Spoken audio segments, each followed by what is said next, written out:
What's going on, everybody? Welcome to Crunch Time. It is Friday, May 3rd. If you're listening, leave a 5-star review on any podcast platform you choose to listen to. Oh, look at Booner. He left, came back, glasses on. That was locked in. That was nuts, dude. If you're watching on YouTube, subscribe. People have been showing love. We're growing in subscribers at a pretty good pace, and it's thanks to you guys. We're trying to reach 10,000 subscribers, and we're on our way. So we appreciate you for that. We got a packed show today, fellas. We do. Having a special guest join us at 9:15, second hour of the show.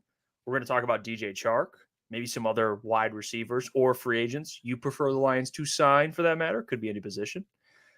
We got a good show, boys. How we feeling tonight? $1 million. Feel like $2 million. The Detroit Lions are still the greatest team in football right now, so I feel great. The Booner Panthers feels great. It's a great day to be a Lions fan. It's a great day to be a Michigan fan. Hell yeah. Why a Michigan fan? Oh, I almost just choked on my own spit. That was crazy. I mean, like Michigan, like the state of I meant like the state of Michigan, not just like Michigan, like everything. Like just beautiful. My power did go out today, boys. Kind of crazy. Weird. Crazy. Weird. Your power went out? Yeah, just out of nowhere for like 30 minutes. No rain, nothing. I don't know, dude. It just like I want to be a fly on the wall with Booner with no power. He just sitting there. Crazy thing is, too, boys. I told Jeff this. I didn't tell the other boys this. So I have my day job, and my power. I'm working from home today. My power goes out, and I have no internet. I can't work. So I go to call my boss. Shout out my boss. His name's Keith. I go to call him, and I accidentally called Jeff, and I didn't even know. And I answer the phone. And I go, "Hey, Keith. My power went out. I can't work right now. I don't know what to do." And it's just Jeff on the other side of the phone. Like I said, "Hey, Keith." And I heard Jeff go, "Yeah." Like, dude, what? Hey, I was kind of interested in what he had to say to Keith. I was kind of intrigued. And then he started talking, and I was like, "Dude, this is not Keith." And I was like, "Oh," and I just hung up on Jeff. Yeah, I know. He hung up immediately, and he texted me like, "Uh-oh, I didn't mean to do that." I was kind of embarrassed. I'm not gonna lie. No, hey, Coach Walk. He says, "What's up, boys? What's going on, Coach Walk?" Coach, fellas, what up? What up? What up, Sammy Bryson? I think we met Sammy actually. I believe could be wrong. We did at the combine. Yeah, shout out Sammy. Not combine at the draft. Yeah, the party. Chill, dude. He's a real one. We got Shift God, Booner Pat till I die. Here we go, Shift God. Yeah, Let's go. go. The glasses have been your thing. You have. Yeah, on and off. Again, I think it's like, what is that thing? Like the persona. Like I put it on, I'm a whole different person. Yeah, it's like your shout out Owner U of M dad too. Your alter ego, Boone. Yep. Yeah, alter ego. That's what it is. Yeah. U of M dad says, "What up, Boone and crew? What's going on, everybody?" Lions Trill says, "What up, though?" Actually, whenever I type "What up, though," I get roast. It's "What up, though." But Lions Troll, I ain't roasting you though. It's okay. But yeah, it was just random thought there. I used to get cooked for that. You just cooked him like you just. No, I used to do it all the time. I used to say, "What up?" He's looking out. But hey, fellas, like I said, we're gonna get into it. DJ Chark signed with the Chargers. Jim Harbaugh, Justin Herbert gets the big body receiver. Oh, not Quentin Johnston. Not Quentin Johnston. DJ Chark, who has struggled to stay healthy. He did meet with the Chargers previously, so didn't meet with the Lions. So for all the people that wanted DJ Chark, I wasn't on there. I like DJ, but I just didn't think the fit made a lot of sense. But he's officially a Charger. Yeah, good for the Chargers too, by the way. They're starting to add some pieces. Don't let them get going. Jim Harbaugh, Jeff, you already know this. Don't let Jim Harbaugh get in his bag because he's going to go out there and win some football games. That's all he knows how to do. Lucas texted that top 10 list and didn't have Jim Harbaugh on it. I was a little thrown. I left it out just for like the active ones that were there. If when the season starts, he'll be on there. But that's why I said this is without Jim. Next week, I think we should do next week. We should do our top 10 NFL head coaches. Is our list because the Klotz one was interesting to me. It felt like Klotz just took his assortment of favorite head coaches and put it in like a randomizer and just then gave it out. Exactly what I did. That's what it felt like. It felt like for a reason though. It's not just like but it felt like it was like I just really love this guy or I hate this guy, and then randomized. I mean, there's reasons for it though. It's not like I don't like the way he looks on the sideline. It's like no, I like the way their offenses are called, their schemes. I think some coaches are put in much different situations than others, so it leads to success. I think some coaches have more early success. That's all. I know you really well. I haven't seen it. It's not a great list. Where's the list at? It's a subjective list. It's in the league too. Oh. And I want to make a note. I know Klotz enough to where I do know Klotzy, if he gets a vendetta against someone, they will not crack his top 10 list. Or if he loves someone, they will be in there. It would be like, dude, that guy looks ugly. I hate the way he looks. Will not crack the list. That's not the reason. I know you well enough. I know you well enough to where you will do that. Listen, I don't like. This is about Kevin Stefanski. I'm assuming Kevin Stefanski is just mid. I'm sorry, he's mid. Well, he's not a top 10 coach to me either, to be honest. I don't have him in my top 10, but Lucas sent it in the group chat we're all in with actually all our friends that currently work at Woodward. A lot of those people too. And people think we have beef. No, it's actually apparently we do. We just don't realize it with the people that have beef with us. So. But he sent the list, and it didn't have Kevin Stefanski. Had Dan Campbell in there as he should. I think it was a pretty good list. I'm not gonna lie to you. I prefer Jim Harbaugh in there, which you did explain it, so that's fair. I'll let it slide. So we're over it. But fellas, to kind of go back to Jim Harbaugh, the DJ Chark stuff. He's another wide receiver signed. Tyler Boyd still available. There's some other. Hey, Zay Jones, still available. Isaiah Hodgins. What is up with you and Isaiah Hodgins? I mean, he does love him, dude. Do we not remember the Giants playoff run? Do we not? You're living on one stretch of football. No. I'm living off of one season. That's fine. He needs to be your wide receiver 5. Like, so you're pounding the table for a wide receiver 5. Give me Isaiah Hodgins. What do we want? Do we want a wide receiver 2? Do we want a wide receiver 3? I mean, hey, ask Boone. He might think he can get a wide receiver 2, maybe 3. Zay Jones. Tyler Boyd. Somebody. So if either Amon-Ra St. Brown has missed a game the last 2 seasons with a concussion every year, and I'm not mad at it. It's just the way he plays. He tries to get that yak, so that's going to give you extra hits. Jamison Williams, injury-prone wide receiver. DPJ, he's been injury-prone a little bit, just you don't know what you're going to get out of him. Khalif Raymond coming off an injury. There's going to be an injury in this wide receiver room. So I just want a guy that's been shown he can do it in the NFL and can play for 1 or 2 games in a spot. That's all they need. And Isaiah Hodgins, when you look at him, he's a big wide receiver. He's a good route runner. And when they needed him in the Giants playoff run, he was the guy on that offense outside of Saquon that Daniel Jones went to. So he has playoff experience. And it's not like, I don't think he's a world beater, but this dude will cost you $2 million, $3 million. And he's going to be way healthier than DJ Chark will. Like, I'm happy for DJ Chark, but that's very on brand for the Chargers to go sign an injury-prone wide receiver to be hurt by week 8. And now they're at wide receiver 4 on their depth chart. That's what's going to happen. So Isaiah Hodgins, he's a better option. I disagree. He averaged 13. Klotz, he had 200 yards in 17 games last year. He almost had 200 yards in the 2 games. The whole wide receiver core in New York. I don't care. If you're as good as you're making this guy out to sound, like bounding the table to go get him, he would have done something. He had 200 yards in 17 games. He had that many yards in 2 games in the playoffs. He had a 2 game. What did he do last year? The year before? Klotzy, he had 300 yards the year before the whole season? Look. Dude. Whoa. Go look.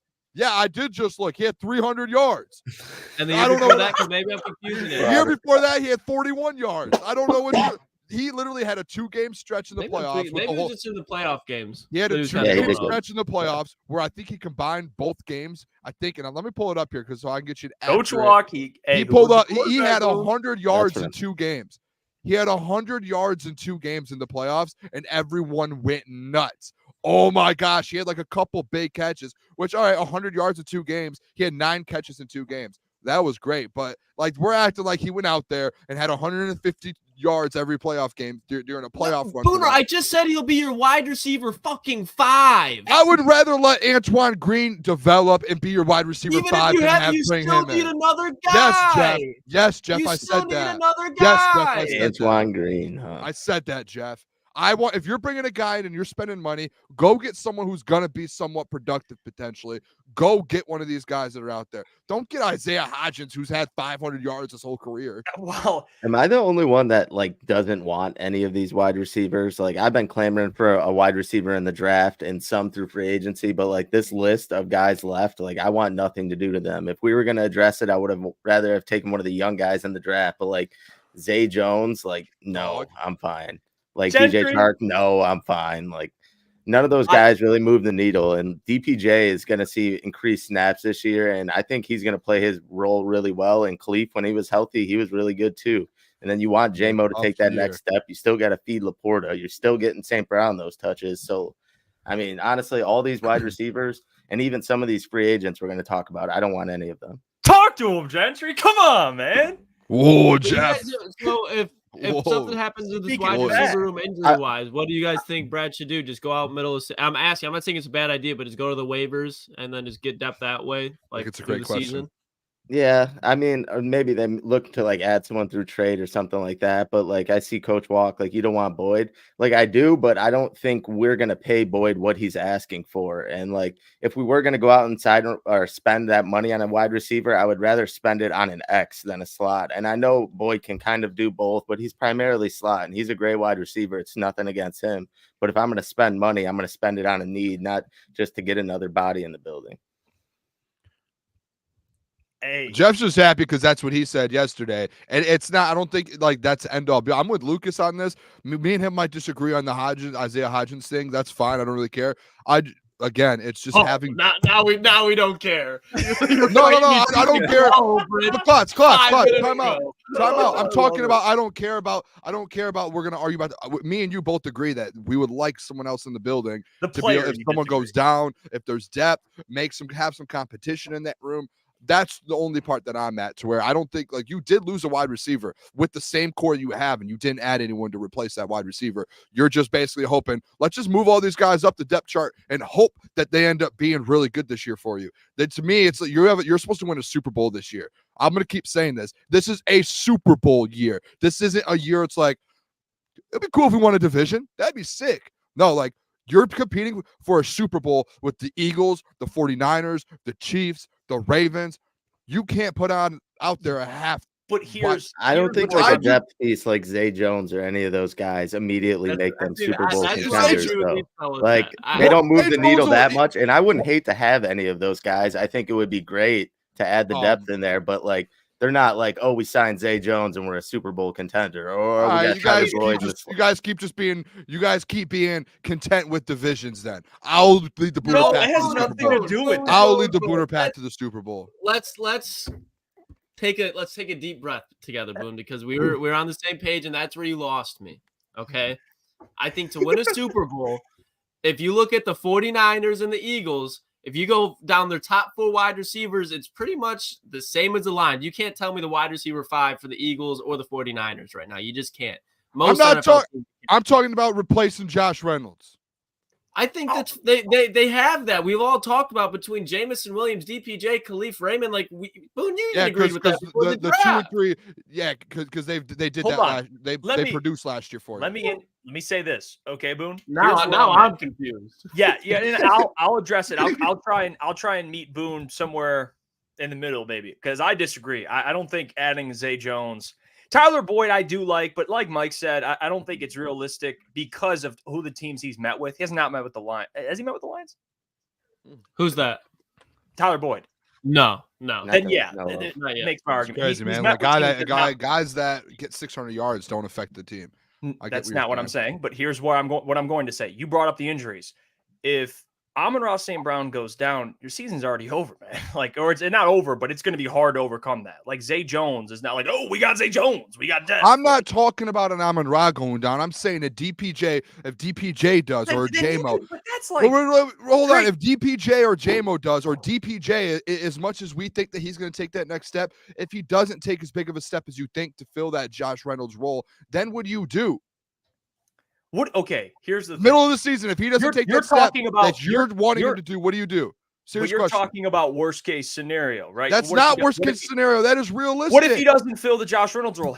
That's realistic. That's not worst case scenario. No, I'll give you realistic. What if he does? Wow. Okay, exactly. And if he does, that's great. But I'm asking the other side of it, and I'm being very realistic. What if that role doesn't get filled like we thought it would because we didn't see it from him last year?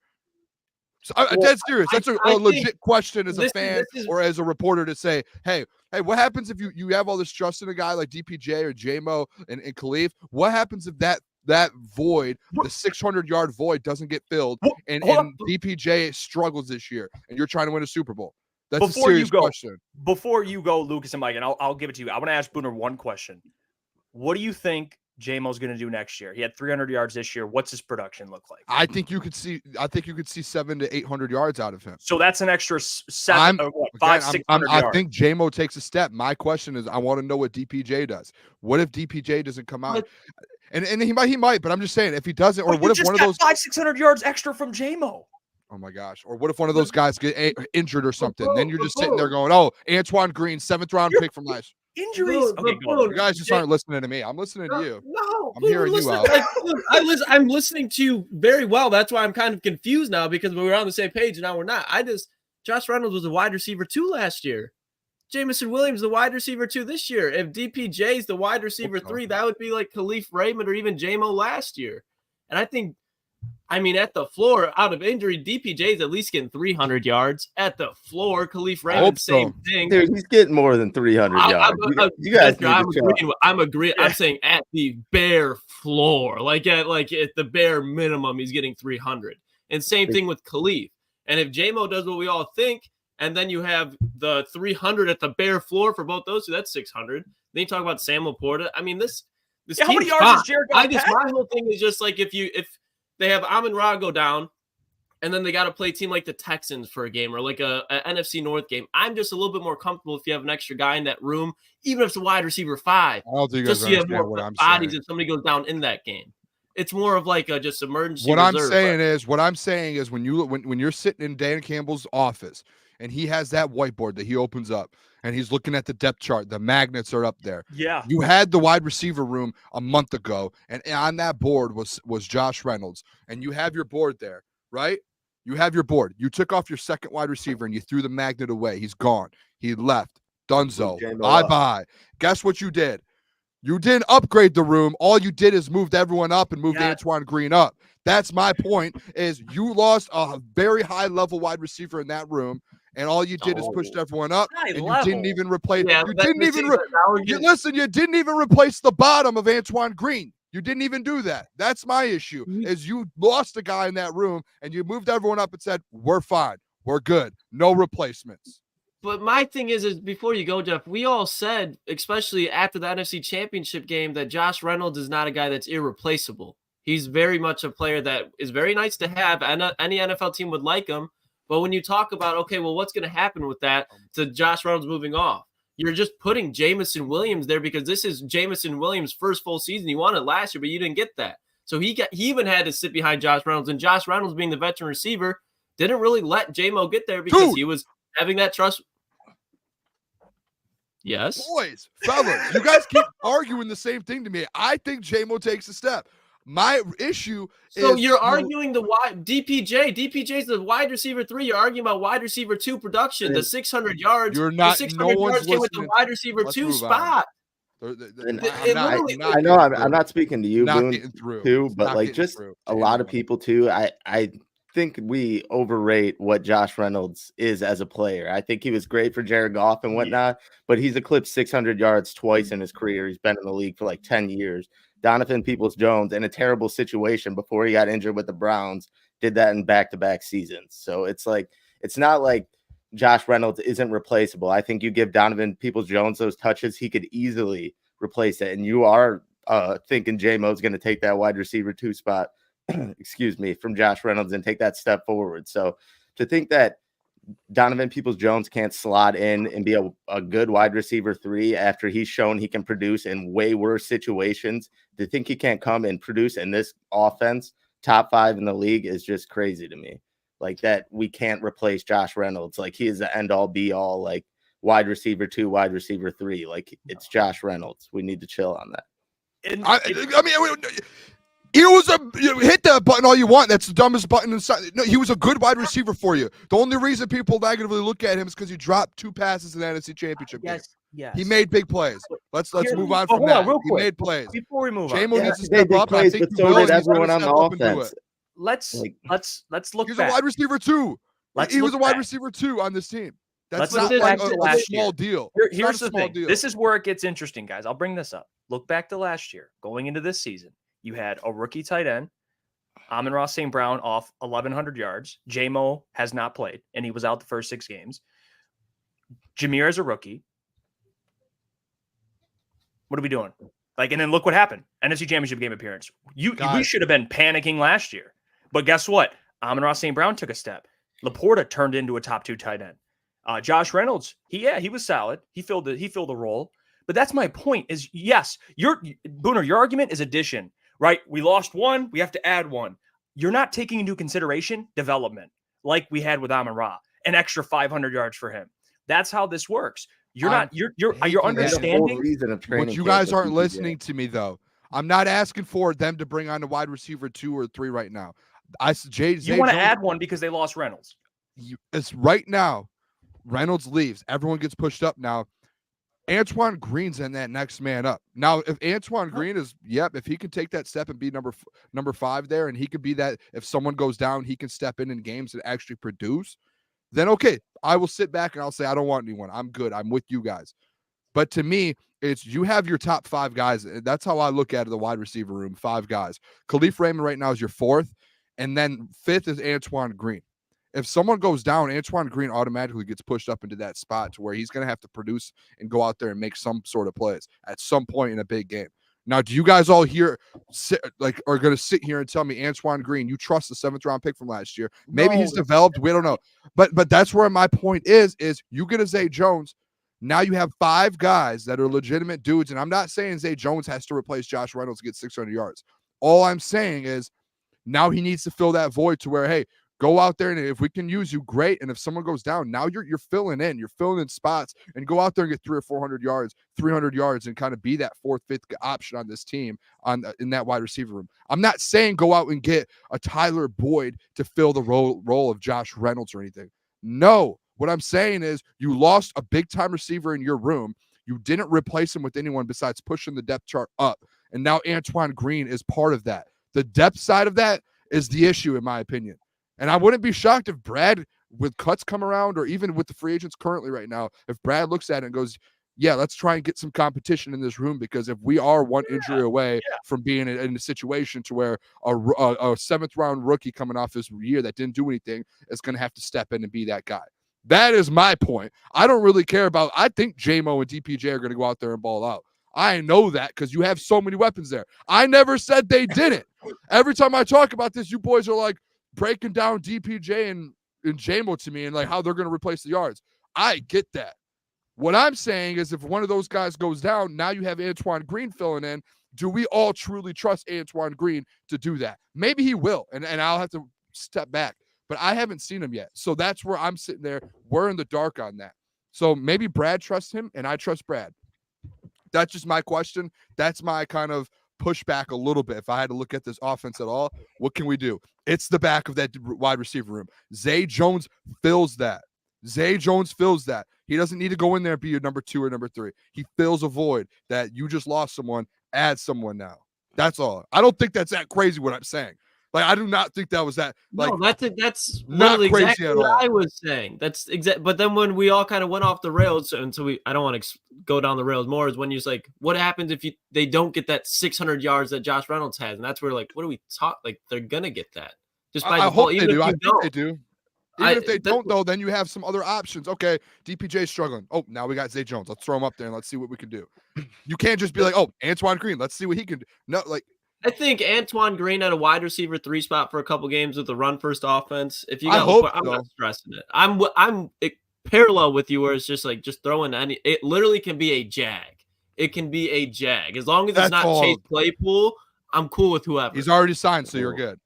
That was all you got. I love you fellas, but you got it was. You took it down a weird path, though, bro. You made it very weird. I explained. I think 600 yards part was fair. Like I don't hate. I don't know. I look at Sam Laporta, even though he's a tight end. I look at him as wide receiver too. So like I'm a little like I believe Amon-Ra, Laporta, and J-Mo. There's 3. I get that. He was wide receiver 2 last year over Josh Reynolds. If you're going to look at it that way, but again, you still lost. Then in that point, you still lost another weapon, and you need to find the void, and need to push guys up. And if you're going to do that, you have to replace the guys in the back. Like you traded for DPJ because you felt like you needed depth, right? Like you did that at the trade deadline. Why haven't you gotten depth for losing Josh Reynolds then? If like you made that move, and you traded for DPJ because you felt like you needed depth in that room. Why haven't you done that yet for the back end with Josh Reynolds leaving? That's my point. Hey, you could go out and get a Julio Jones. I would love something like literally that. He's fine. Like, how old is he? Like 30, probably like 34, 35. You guys got me fired up on a Friday night. I didn't need this tonight. I didn't need this. Not usually like that on a Friday. I did see someone in the chat bring up Mike Thomas, obviously, formerly with the Saints. The one they call the slant god. You guys want Mike Thomas, but you want to take TJ or DJ Chark? No, God. I don't want either. It's a joke, Booner, because I always used to say can't guard Mike. No, yeah, well, he was injured every week. Yeah, he was. You can't guard him when he's not on the field. That's fair. No, I mean it's fair. I mean, you see Chase Claypool signed with the Bills. See what you did there, Mike. Hey. Bills know what they're doing. Maybe I was wrong, Lucas. They signed Chase Claypool. Yeah. They called him Mapletron. That is the term they use. That's fitting. That's fitting. That's exactly what he should be called, Mapletron. Okay, because he belongs in the CFL. If you get traded from the Chicago Bears as a wide receiver and Tyler Scott takes your position, then you go to Miami and they move you to tight end for a little bit. You're wild too. Over with. It's a wrap. Bust. Well, look at some of these available edges. So I'll get you guys this list. This is kind of where I want to go next with it. I've got one on my bag too here, or my book over here. Well, I'll show the list, Boone, and then you can give us your preferred edge here. But list. Bring them home. Check this out. These are the available free agent edges and left. Look at a very familiar name. Very, he's a Charles Harris just hanging on there, just kind of hanging out. He's there. He's kind of just hanging. My name's not on there. Well, that'll make this even better. Emmanuel Agba, Yannick. This ends not long snaps, Boone. No, dude, I have an edge, or maybe he's is considered. Oh, I think you meant literally your guy. You got Carl Lawson, Jerry Hughes, Bud Dupree, Tyus Bowser, Marquise Haynes, Rasheem Green, Marcus Golden. How old is Marcus Golden? He's probably. I feel like if you look at it, Dupree, Marcus Golden, Shaq Lawson are probably all the same tier, and they're like probably 33 years old, all of them. Yep, Marcus Golden is 33. We're scraping at the bottom of the barrel here. I mean, this is where Shaq Lawson was solid last year. For the Bills, he was okay. He wasn't like a game wrecker. But that's honestly just debt. I mean, who's your guy, Booner? Say it. Why is my guy not on here? I'm so confused. Is he a free agent? Who's your guy? Dude, man's a dog. Hold on. Is he a free agent? He is a free agent. I mean, this man had he had 7 sacks last year. Who is it? From the Falcons, Calais Campbell. Bring that man to Detroit on a 1-year deal. Bring them. Why would you not for a 1-year deal? If you're like, hey, we need someone for a Super Bowl run here. He's 37 and he's very old, but he had 7 sacks last year. It's 6th year before. He's going to give you production, and he's a vet in the room. He's, to me, Klotzy, I would rather probably have him on the other side of Hutch over Marcus Davenport. Like, hey, I like the piece, and I don't know why he's not on the list. Yeah, probably because they can consider him like an interior guy. He used to be like when he was playing with Arizona, he was like purely an edge, and he was just a monster. But then where did he go? He went to Baltimore, I think, and they moved him inside. Yeah, he's a dog, dude. And last year he had a good year in Atlanta last year, like a pretty decent year. And Coach Walkie put like 37 years old. You only need him for a year. You only need him, sign him for a 1-year deal, like $6 million, $8 million, whatever he wants, 1-year deal. And then next year you can address the edge even deeper in the draft class or in free agency, and you can kind of move on from there. But like right now, you just need someone on the other side of Hutch and more like a rotation of guys. That's a guy there that can. I would take him over Marcus Davenport. And if you have them both with James Houston, I think that's a great. Seems like the people are loving it too, by the way. I love that. Yeah, I mean, I like him more than a lot of people on that list besides Yannick Ngakoue. But, I mean, I don't think you would have to pay Calais Campbell much of anything. So if he's, like you said, he's slotting in there with Davenport and James Houston from time to time, and he brings that energy and get a couple sacks, I wouldn't hate it just because you wouldn't have to pay him that much. But just like the wide receiver list, I'm not really a fan of, any of those guys. But Yannick, I can make a case for him, I guess. Lucas? Yeah, Lucas, what do you think? I mean, I like Yannick, man. I'm not going I to like Yannick too, but the thing is he's so bad against the run. Like Brad's going to have no interest. I think if there's two guys, and even three, I think Bud Dupree's an ideal fit for the Lions because he's great against the run, and he was solid with Atlanta when he was with Calais Campbell too. He's not a game wrecker, but even when his time in Pittsburgh, he was very solid, so he's a veteran in there. We already talked about Shaq Lawson. Carl Lawson's another one, though. I really like Carl Lawson just because he's a scheme fit. He's just exactly like Bud Dupree, but he's a little bit younger. And then the other one that's kind of enticing is Emmanuel Agba, but he's one of those guys that you're always going off the ceiling, and he always has a nice start to the season, and then he's hurt. But that's Brad's forte, so maybe they bring him in. But I think if there were two guys that would be most ideal, I'm with Boone, Calais Campbell, another one for me. I would probably go with Shaq Lawson. And here's the thing, too. Emmanuel Agba, not great against the run, too. Some of these guys are situational pass. Like those guys, third down, you put them out there, get after the quarterback. Kind of have that in James Houston. So, I mean, I get it. Yannick, he's had some great years, too. And he's not, like, riddled with injuries. And he's not old. So, but Calais Campbell, that's a culture fit. Culture fit. It is. Wasn't that a conversation? Was he someone in the conversation at the trade deadline or last offseason as well? Offseason. He visited with the Lions and then he ended up signing with the Falcons. Okay, so he's already visited. He's familiar with. He's very familiar. I haven't seen if he's visited with anyone or kind of that, but I would love. That would be a great. I would be fine with the edge room if he joined. I would be content with it. Do we all agree they would probably? They're more likely to sign a wide receiver than to sign one of these edges. I would hope it's an edge more than a wide receiver. I don't know. I personally, I don't know. Just by the way they went and like they didn't address really edge and obviously they didn't address it in the draft. Like, and then they kind of fill it with Davenport, and I think they have high expectations for James Houston, and rightfully so. I think if he stays healthy, he'll play well. I just think if they're going to sign someone, it is going to be a wide receiver. Even though I've been clamoring for edge, that's just my opinion on it. I mean, what do they do? I don't know. But if you're asking what I would do, the argument we were making for the wide receiver room as far as depth is even more severe with the edge room, in my opinion. We talk about Marcus Davenport, the injury concerns that we could have with Jamison Williams possibly. Go look at Marcus Davenport. The man has not been able to play more than 8 games over the last 3 seasons. So a lot of sacks, though. No, over the last 3 seasons, there's not been. But either way, besides the point, if he goes down, then you have James Houston out there, the rotation, and John Kaminsky. John Kaminsky, I'm not so worried about his injuries, but when you look at James Houston, if he has to be out there every down, he's a liability against the run for the most part, and he's another player with injury concerns. So if something happens to him, now you got John Kaminsky in. Call up Betts from the practice squad and bring him up, and then you got to – like, that's hell to me. That is hell. Give me a defensive end, even if it's a Shaq Lawson, Carl Lawson, Calais Campbell. That's more important, in my opinion, than a wide receiver 5, a possible defensive end 2 or 3.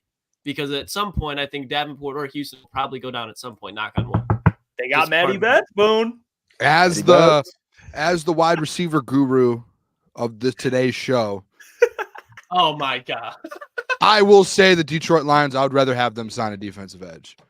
There we go. All right. I've been going. I've been very, very vocal as well about this edge room. And I remember when we were doing the Saturday draft and everything, I was like, oh, let's get an edge. Let's get one of these. Let's get Austin Booker. Let's get someone. Yeah. And they just weren't doing it. And even when we got off and did a post draft, I said over a wide receiver, I said I was kind of disappointed. I wish we would have gotten an edge. But so I would rather have them go get a Calais Campbell and say that let's do that. I'd rather have that than I would rather have them get that edge than a wide receiver. But I'm going to say this: I don't know what the cap space is looking like. I guess we can figure that out. I would just with the rookies, I know they're going to have to pay different. You're going to have to make some adjustments with that. I'm interested to see how much is left because I wouldn't be shocked if Brad brought like two or three new guys in. If he ended up actually getting some depth in the wide receiver room, getting like a cheap edge, and then as well potentially. Don't be shocked if he gets like a safety. Don't be shocked. Yeah. They got Baki. You see that highlight I posted today, Boone, on my Twitter? I did. I don't know if he's how much safety he's gonna be playing though. I think he's gonna be that running back. He does. He can hit, man. He can. I just have a feeling he's gonna be more so offensive. I'm with Apollo, man. With my guy. He says, I bet we trade for a D on this trade deadline. That's kind of been kind of my take. Now that they didn't address it in the draft, it's like, well, here comes one at the deadline. That would be the position, boys. I mean, let's be real. Unless something happens to a significant player where you need to trade. But I think it should be defensive end. There always is. Chase Young got traded. Montez Sweat got traded. I know it was with one team, the Commanders, but there always will be a player on a contract year.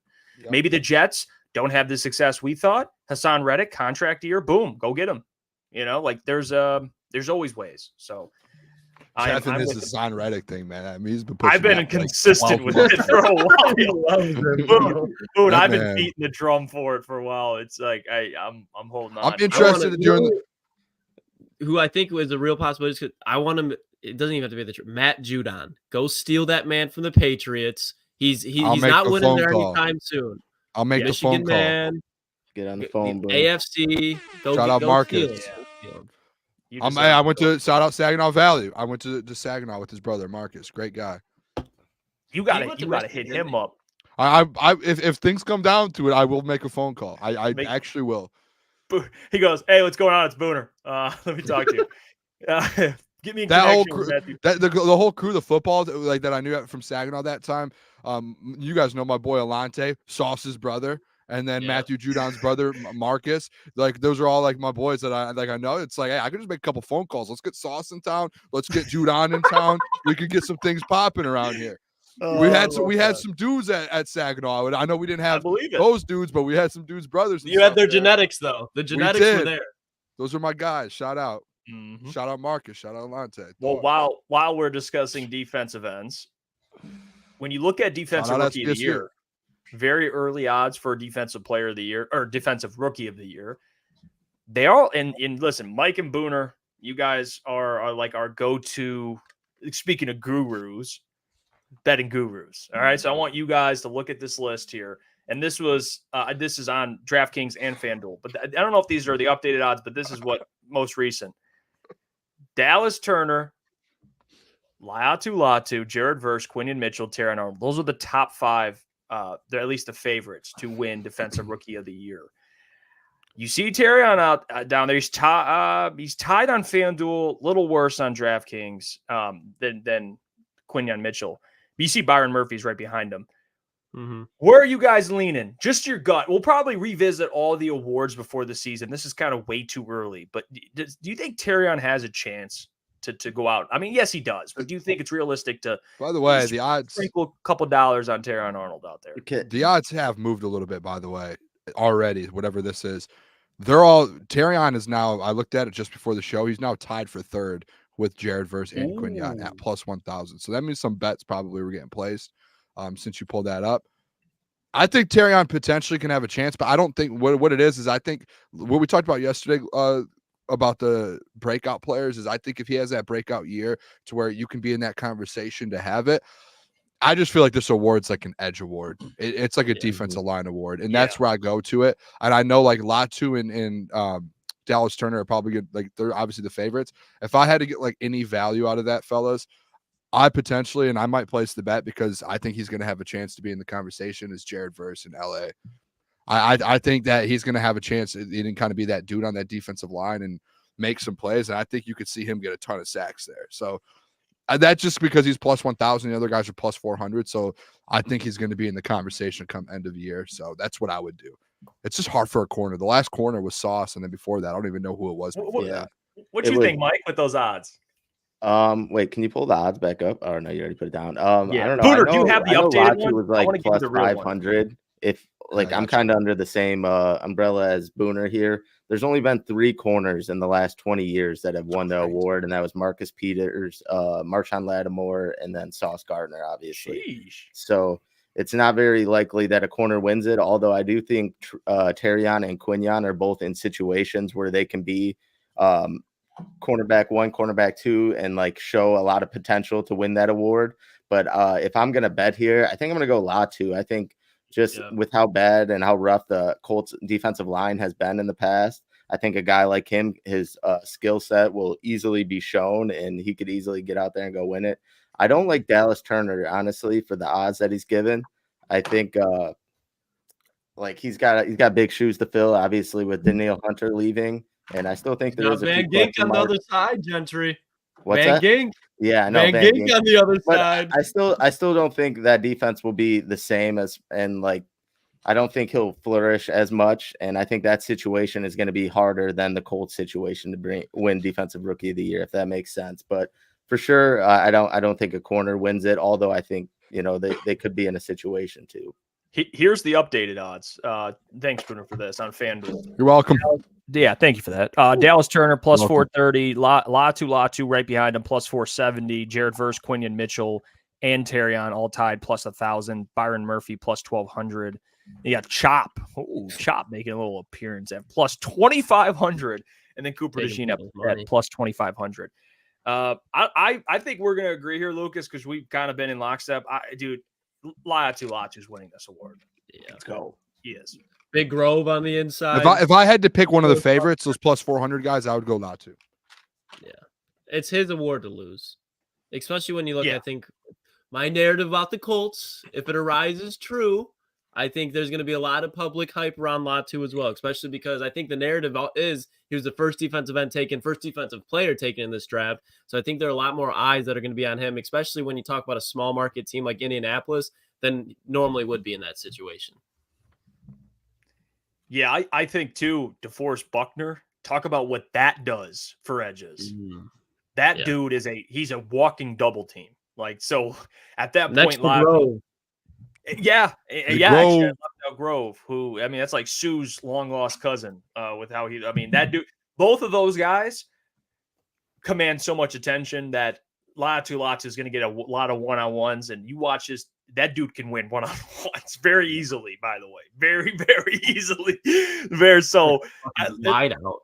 Can you put the odds up one more time, sir?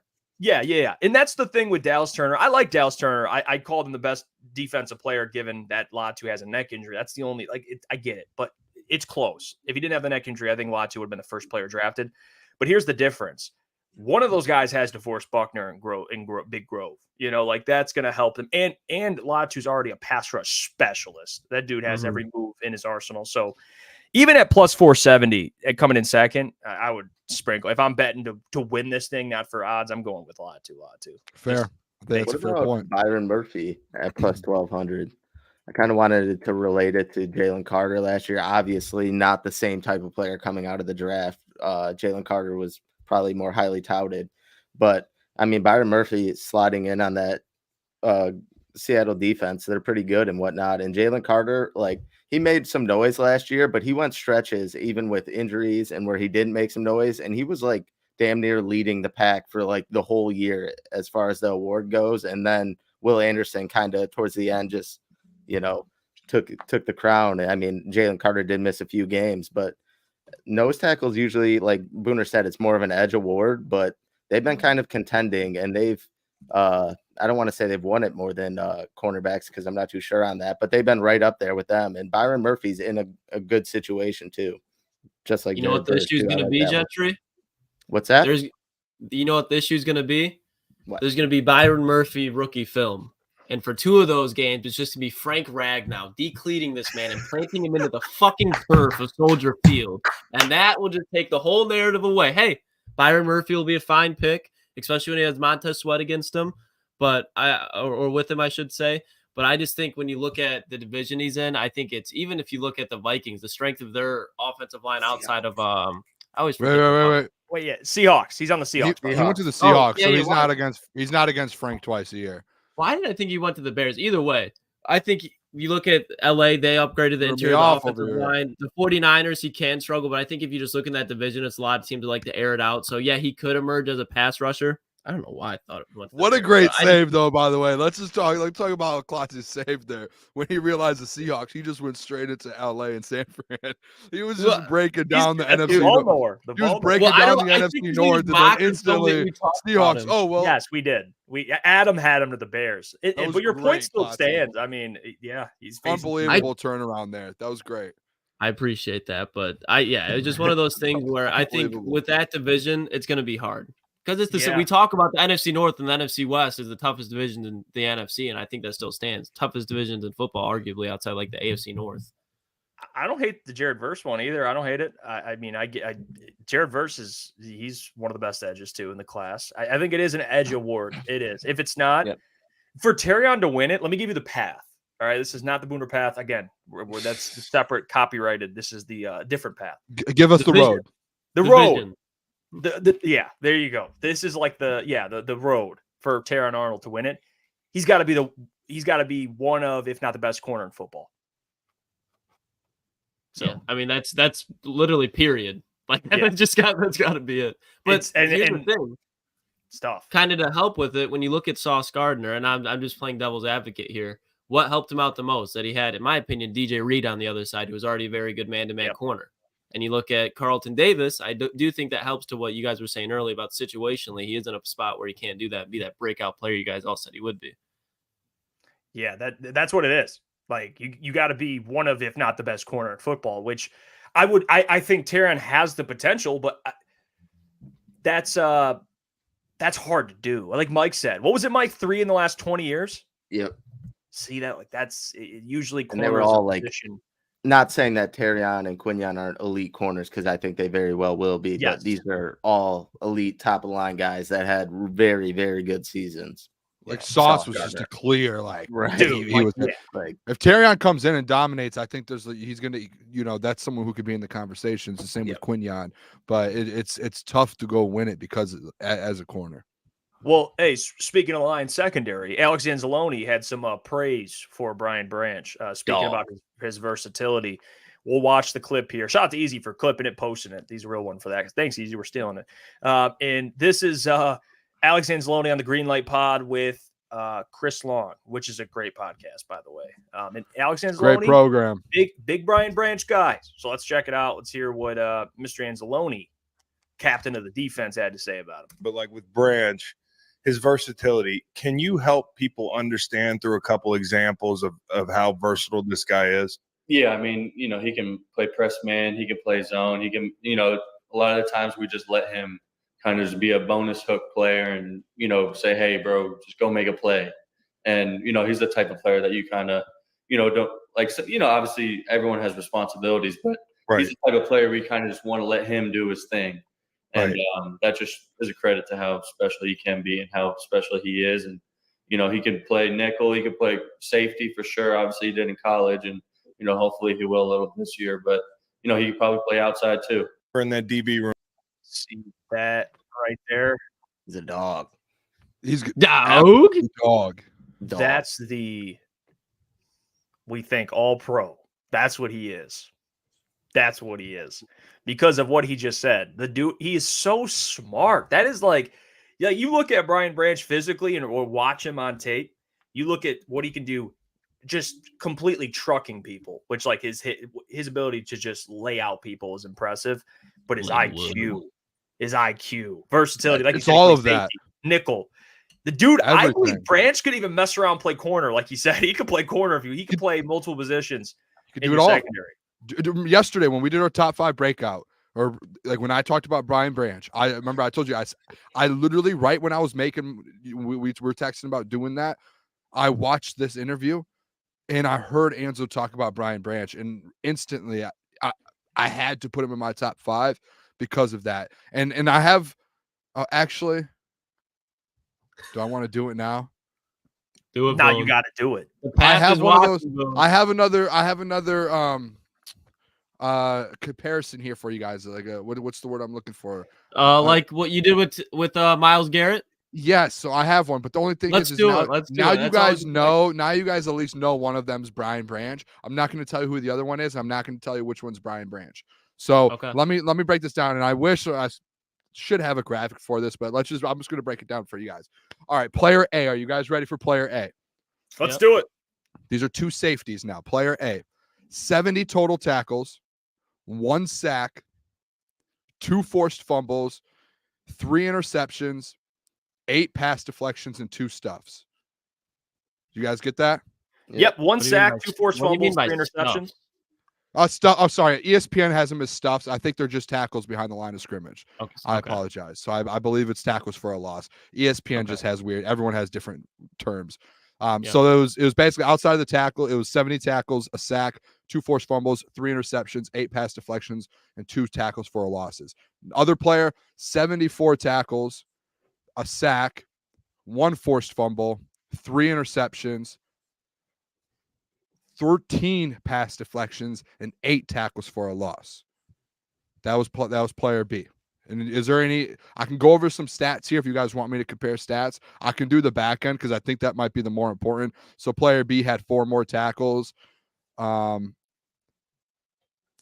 pass deflections, and 8 tackles for a loss. And player A had 70 tackles, 8 pass deflections, 2 tackles for a loss, and 1 extra forced fumble.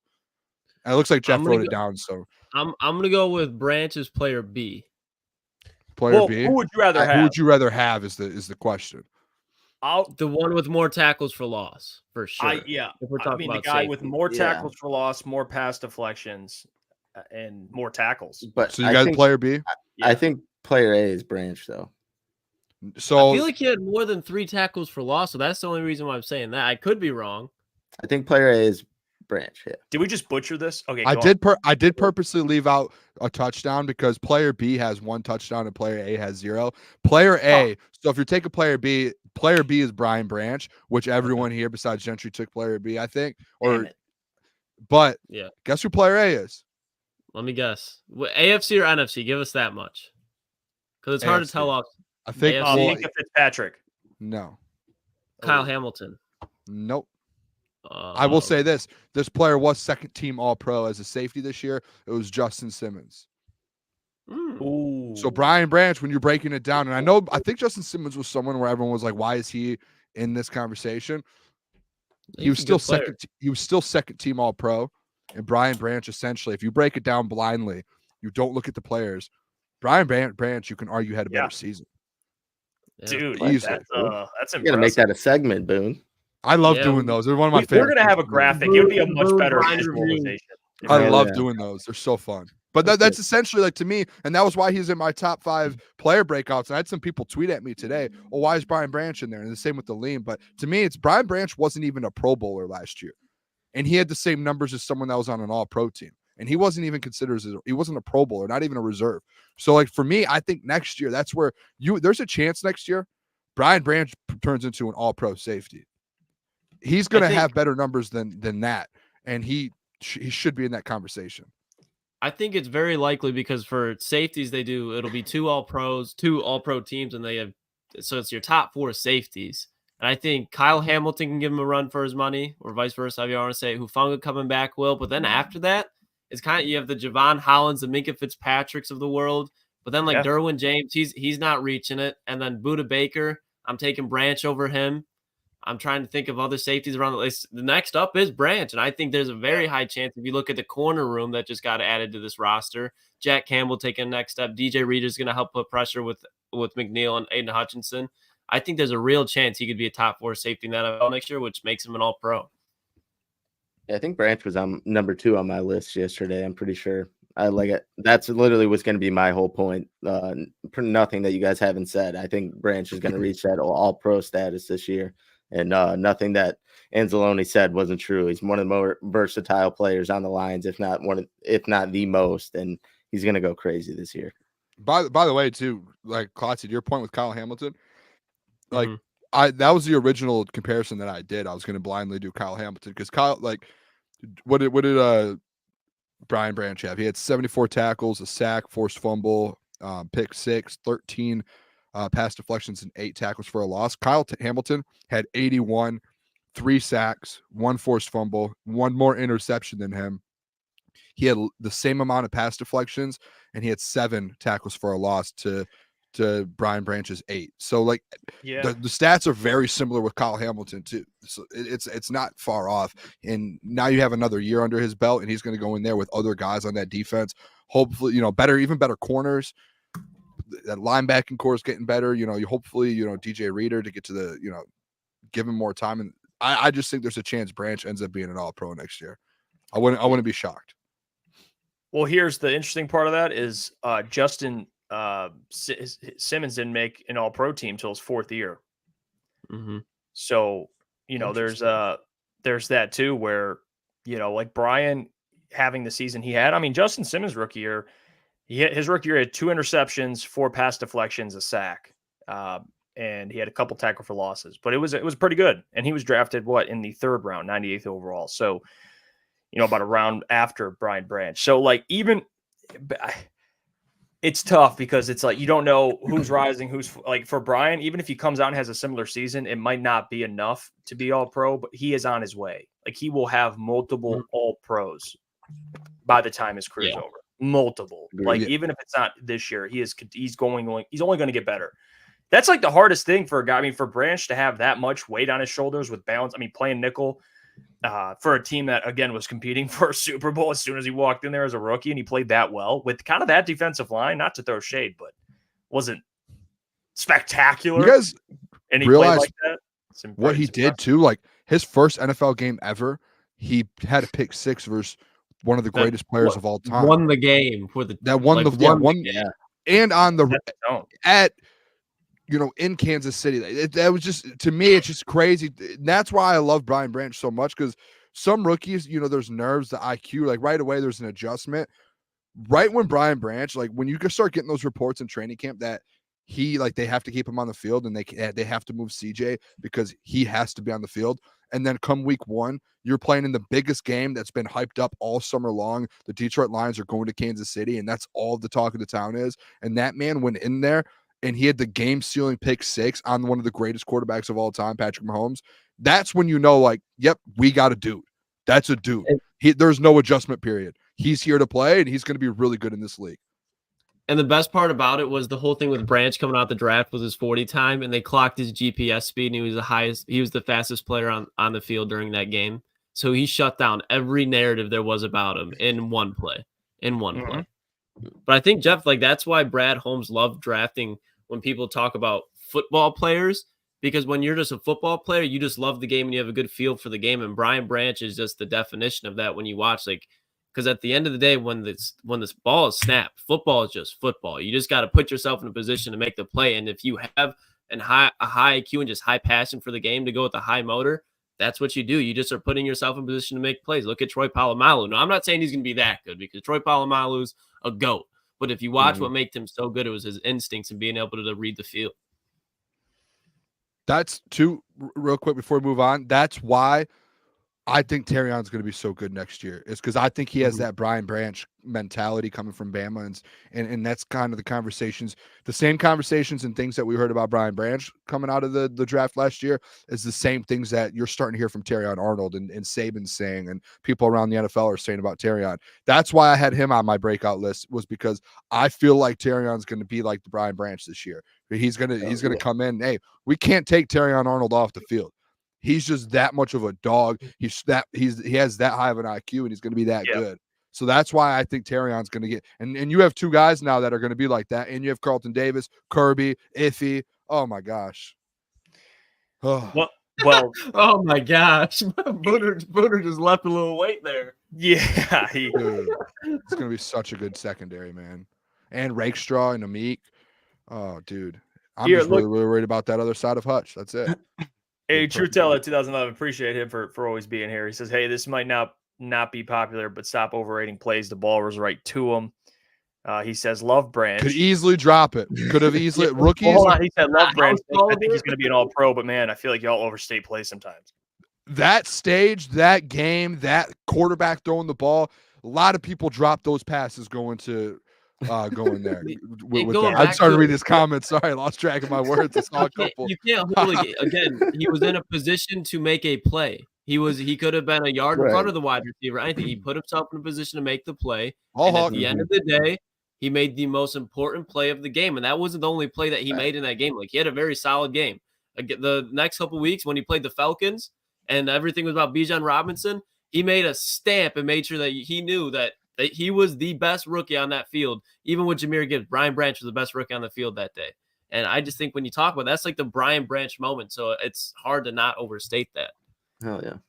Yeah, it's like, you're a rookie. It's game 1, or week 1. You're facing the Super Bowl champs. You're on the road in Arrowhead, one of the toughest places to play. Crowd is loud. It's cold.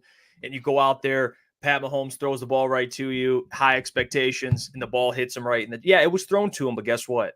With all that pressure on that stage, against who he was playing against, he made the play. So like I understand, like, yeah, he threw right to him, but like he made the play. If he dropped it, what would we be doing right now? You know, saying, damn, you know, we probably wouldn't be talking about it, but still, we'd be at the time, we'd be like, damn, the ball was right to him. They probably, it's hard to dictate it, but they probably would have lost that game, you know? So things change with that play. So I get it. It was thrown to him, but still got to make plays, man. Still got to make plays. Even if he didn't make the catch, he was about to blow that play up anyways, if you guys didn't notice that. I just watched it back. He was getting ready to blow. DJ Gardner-Johnson in that game dropped an easy pick. And we all, yeah, that's true. Actually, great point. Great point. Now, luckily, it didn't affect the game, but yeah, I forgot about that one. Speaking of the opponent, I mean, he's gonna have to play well this year against a very different opponents. Mike, you talked about opening day, or I guess the first game on the schedule. It was hype. They're playing the Super Bowl champs. We had this conversation yesterday during Mailbag, but instead of just naming who you prefer to play week one, we'll give like a top 3 matchups for the Lions that make the most sense. Like your matchmakers. Okay. Here's the schedule. Give me your top 3 preferred opening, just, you know, opening day, everyone's fired up, who the Lions should play. And whoever can start, we'll go around and kind of give our top 3 chat. I won't go first. I just want to say yesterday, Klotzy, the one that you brought up. I'm going to say it again. You've said a lot of things. I think it's one of the worst things you've ever said on Crunch Time. I've been hearing that a lot lately. And again, I think that's very narrow-sighted. It was that bad? I think there's 3 teams that are like – go ahead. So week one, option A, my favorite one is just give me JJ McCarthy week one. The worst pick out of last year they didn't play a divisional game. They played on the biggest stage. Oh, That's fine. man. They got the hype. They got to play a lot of big stage. They're gonna have tons of primetime games. Give me JJ McCarthy getting thrown around week one, ruin his confidence right off the bat. Let Dallas Turner know he's got to go against Penei Sewell his whole career and start off 1-0 and get a win in the division. Second, I'm going to go with the Los Angeles Rams. I want to see Stafford again. I would love if there was a way that you could just double up on him and let him know that Detroit is not your city. It never was, never will be. Get gone, good riddance. And then the other one to me would easily be the Dallas Cowboys. I think starting off the season with a win over the Dallas Cowboys would be one of my favorite things to see. I think it would derail their season right away. It helps you get over that hump. And I think either way, if they were playing them at Dallas or at Ford Field, whichever it was, the Lions are going to win. And I think that's a good monkey to get off their back heading into the season. Klotzy, I love you so much, bro. And I'm going to give my 3 real quick because I just whenever someone starts a sentence with that, I love you so much. That is like really one of the most narrow-sighted, I think is the right term I'm looking for, like Lions fan thing to say. Dude, that like no one outside of Minnesota and Detroit will care about that week one matchup. Listen, who gives a fuck? You know what, Klotzy? No, can we go solo? Who I want, Booner. This is mine. All right, that's yours. Can I go? I want to talk to the people real quick because we're not the SOL Lions anymore. We are now, like, look at the WWE. We are the main attraction. We are the number one thing in the NFL right now. People want to see the Detroit Lions. People want to see us. See these glasses, Klotzy? People want to see this. People want to see the Kool-Aid. They want to see the Detroit Lions. They don't care about the Vikings. What you want, if you're a Detroit Lions fan and you're an NFL fan, come week one, there's 3 scenarios here. Number 3, the Detroit Lions welcome in Matthew Stafford week 1. It gets the whole NFL talking, oh, Matt's back. But guess what? That just happened a couple months ago. No one wants to see that again. We'll do that later and take care of him later in the season. Number 2, what people want to see, who's really America's team, the Dallas Cowboys or the Detroit Lions? The Detroit Lions went into Dallas last year and got absolutely screwed by Roger Goodell and the refs. So guess what? I would love to see that. That's going to put people in seats. That's going to make people want to watch this football game because I want the Detroit Lions to be over every single screen come week 1. I want every single person in the world to be watching the Detroit Lions. Every single person, Klotzy. This is about marketing and becoming the best team in the world. The number 1 team I want to see, give me a rematch of the NFC Championship game with the 49ers. The whole world. the whole world will be watching that game and want the Detroit Lions to go out there and prove what that 17-point lead that game that they had in there in San Fran. They're going to come back and beat the San Francisco 49ers come week 1. I want that Thursday night game. I want the opening game again. I don't care about the Minnesota Vikings, the scrub team that potentially finishes last in our division. You want to play that scrub team? I don't care. Give me the Dallas Cowboys. Give me the 49ers. Give me the Rams. Give me a storyline. Give the Detroit Lions prime time, put them to open up the season again, and show why we're the best team in football and why we're the best football city in America. That's what I want, Klotzy. That's what I want. So we agreed on 2 of the 3 teams. Yes, but the Vikings, what are we doing here? Do you want to be better than the Lions or do you want to be SOL? I explained to you like 1,000 times, but you just don't agree with it, so it's instantly wrong. This is Give me, and that's who I wanted to go with. So no, if you have we want to be front page, front and center.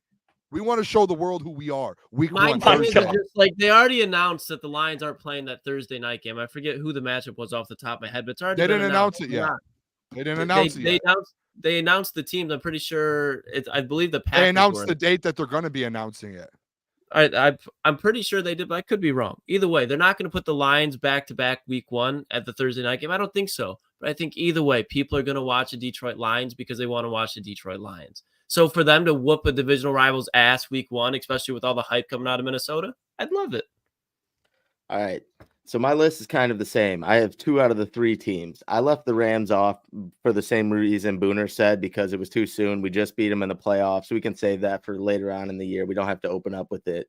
2, I have 3, San Fran. Even though I want the revenge, I don't want them early in the season because the San Fran in the past couple of years takes a couple games to get going. I don't want any excuses. I want them when they're fully flowing, so it's damn near like a playoff game. Like everything's hitting on all cylinders for both teams. And then number 2, Dallas. I hate Dallas. That would just be a great game to open up against. And then number 1, I have the Houston Texans. I think if you start off number 1 again, or week 1 against these guys, they will have one of the best offenses all season. So it will be kind of like last year with the Chiefs, one of the biggest tests off rip. Obviously, the Chiefs roster to start the year, they still had a lot of question marks and they did play a little bit slower. But the Houston Texans added a lot of weapons on both sides of the ball, and they could easily be one of your hardest games you get all season long. So, I listen here. I think I'm not 100% certain on this. I will admit. I think I got a matchup here no one named. I'm trying to see this thing. The Tennessee Titans. I don't understand. I can't wrap my head around. I just can't compute all of this. What, you thought the Texans was bad, Booner? I don't think it's bad. I just think I don't understand why like we saw with the how the NFL viewed the Lions last year. Like they obviously view them in a way that they can market them very easily because it's the Detroit Lions. I think it would be out of this world for the NFL to not give them one of the Cowboys or the 49ers week 1. Like we saw them give us the Chiefs last year, the reigning Super Bowl champions. Well, and they saw the numbers, but you saw the numbers it brought in. They're going to do that again. Yeah, but that you got to think. And here's I'll get to it. Actually, I'm not going to say it now. I'm not going to say it now. I had those 2 and 3, Booner, and it was just for the fact that I want to face them later on in the season when they're at full strength, when they're fully going. Like I said, so it's like a playoff game, and there's no excuses. I mean, not like there really would be week 1 anyways, but like just I want those teams at full force, so it is like a playoff game. That would be more intriguing to me. Not that the NFL needs my help. A lot of people are going to watch the game regardless because it's the NFL and people are excited to see it. So, but I do think these matchups will help. And I'll tell you what, number 3, we'll go from 3 to 1. Number 3, the Chicago Bears at Ford Field. Give me that. Ooh. Divisional game, number 1 overall pick, Caleb Williams, the team that people think are on the rise, and the team, it's like the big brother, little brother. I think that would be a great matchup, the Caleb Williams stuff, and including what their Lions are at right now. I think that'd be a great matchup. You could just smack the Bears right in the mouth week 1. And I think that would send a message. Bears fans and Lions fans, I think it'd be a great banter really all week leading up into the game. Number 2, I have the Texans. The Texans on the road. Here's why, all right? You mentioned it, Booner. Last year, Lions opening day, they were kind of the darling heading into the season. Who's the new darling? The Houston Texans. Now you get the team that was the darling to the team that is the darling now with CJ Stroud. And on top of that, this is something that I think about. I don't think this is what the NFL matchmakers are thinking about, but it's a comparison on how each team kind of built their roster. The Texans, yeah, they drafted well, but they added a lot in free agency. The Lions added some in free agency, but they've been built through the draft. I think you kind of face those both ideologies. I think that'd be a great matchup. The team that went all in and the team that believes what they have is enough and did add some good players. I'm not saying they didn't, but I think it'd be an interesting matchup. That's on the road, and that would pull a lot of numbers. Number one, it's got to be the 49ers. Rematch, NFC Championship game on the road again. I think that'd be a great matchup for a lot of reasons. I think how it ended will leave a bad taste in a lot of Lions players' mouths, and they're going to want to get revenge. I think that'd be a great matchup. And I think that would probably pull the most numbers given what happened in the NFC Championship game. I don't have the Rams on here because I don't know if it would. I would like the Rams, but that's a team that I could probably wait for to face. I mean, it's like we got to do the whole like Matthew Stafford thing again. It's like, yeah, you got to bring him. I don't want to go. That's why I had him at 3. Personally. Yeah, like I can save that. The Cowboys is an interesting one, but that's another one where it's like we'll get them at some point in the season. But those are my top 3: 3 Bears, 2 Texans, 1 49ers. Can I be honest? I would be shocked because I just looked it up. So the schedule's coming out. I think next Thursday, May 9th, they're going to release the schedule. I would be shocked if the first game of the NFL season this year isn't the Lions 49ers. I would actually be shocked. Like having those two teams playing each other again, happen to be on the schedule, same scenario in San Fran. You have an opportunity to do that coming off. That's probably the biggest. That was probably like one of the biggest playoff game last season was the Lions had a 17-point lead to go to a Super Bowl and they blew it. I think that's probably the biggest storyline in the playoffs last year. And as soon as you kind of get that going again, I think that you're going to probably. The only way I think they wouldn't have it on that first Thursday night game is if they want to stay consistent and let the Chiefs do it because they won the Super Bowl. That's the only way I could see them switching off of it. But again, then that leads me, if you don't get that Thursday night game, guess what should be the Monday night football game? Lions 49ers. And then I think that's going to be your week 1 matchup. I would be shocked. If it's not the 49ers or Cowboys, I would actually be really shocked. Well, let's get to our special guest here because I'm excited. Obviously, we talked about some potential NFC North matchups and who else to get but our guy, Dusty Evely, who also, and I hope I pronounced your last name correctly, Packers writer for Cheesehead TV, Packers Report, and also part of the Pack-A-Day podcast. He joins the program. Welcome to the show, Dusty. Oh, how you doing, my man? Welcome. Fellas, what's going on? Thanks for having me. I appreciate you guys having me on. We're good, Dusty. I'm excited to have you. It's always good to get kind of people that are in a similar field, but again, a different market. You obviously do a lot of work for the Green Bay Packers, and we spoke with Tom Grossi, who was on the show as well, and it's always fun having Tom on because of the Brian Branch reaction. The Lions jumping the Packers to get Brian Branch. It happens, Dusty. I need your thoughts on this. Right, the Lions trade up to get Terrion Arnold, and the Packers get tackled Jordan Morgan, which I do want your thoughts on that pick as well, but. Was there, when you're watching the draft, just be honest with me, Dusty, we're allies here.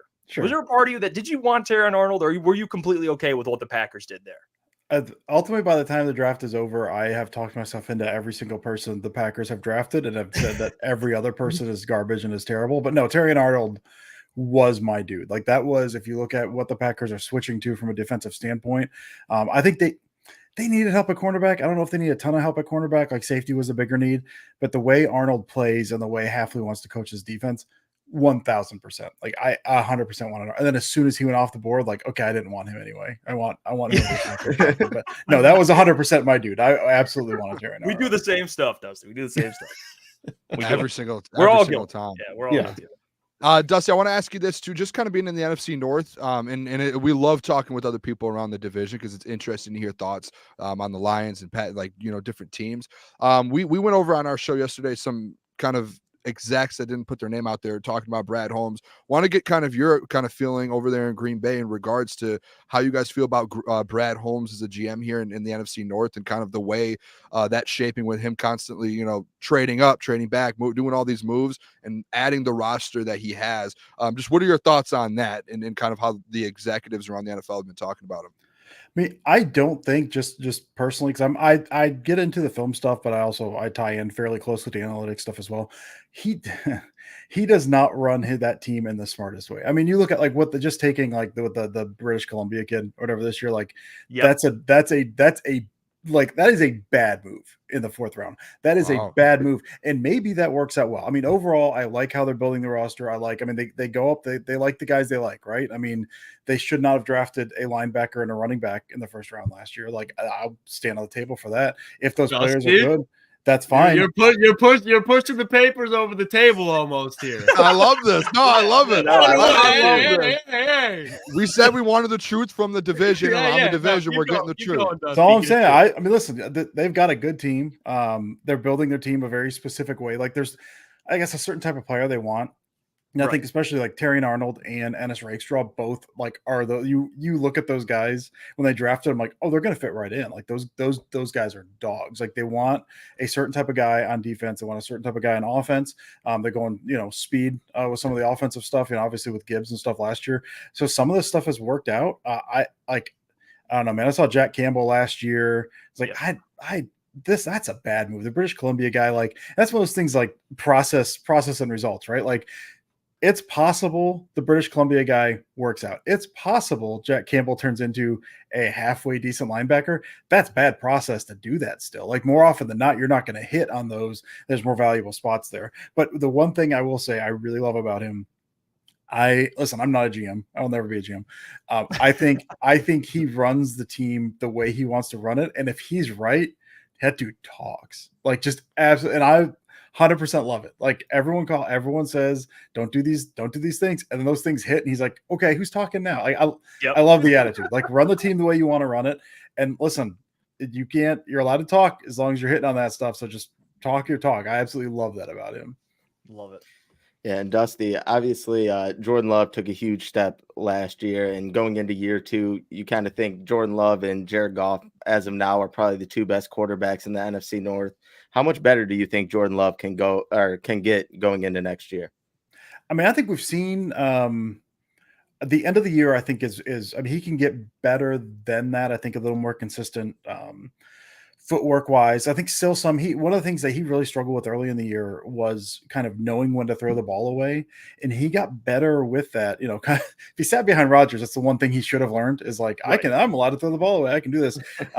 He still did lean into that. I mean, obviously the game-ending interception against the 49ers was a first down.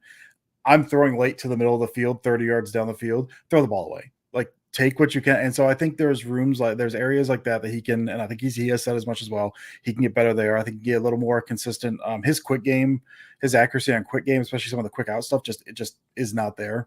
That's wildly inconsistent on some of that. But I think we saw some of as the year went on, his consistency, his rapport with those receivers as they went on. I mean, I think there's still room. The deep ball looked bad early in the season. I think that was more a timing thing than anything.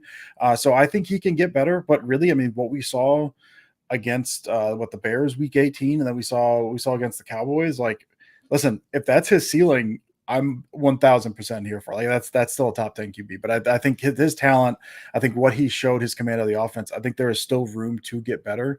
But I mean, it's incremental at this point. Like, I think it's not like he's going supernova. I don't think he's ever going to be like the number 1 quarterback in the league or anything like that. But like, I think he can consistently be like top 5, top 10 if he's showing what he showed. The thing that makes you nervous is like, and there's reasons for it. He showed that for like the last 8 games of the year or whatever. Is like, is that who he is? Personally, I think it is, just based on what we saw, like his growth since he's been in the league. But that it still does give me a little bit of pause. But if that's who he is, who he was in the Dallas game, that's who he is.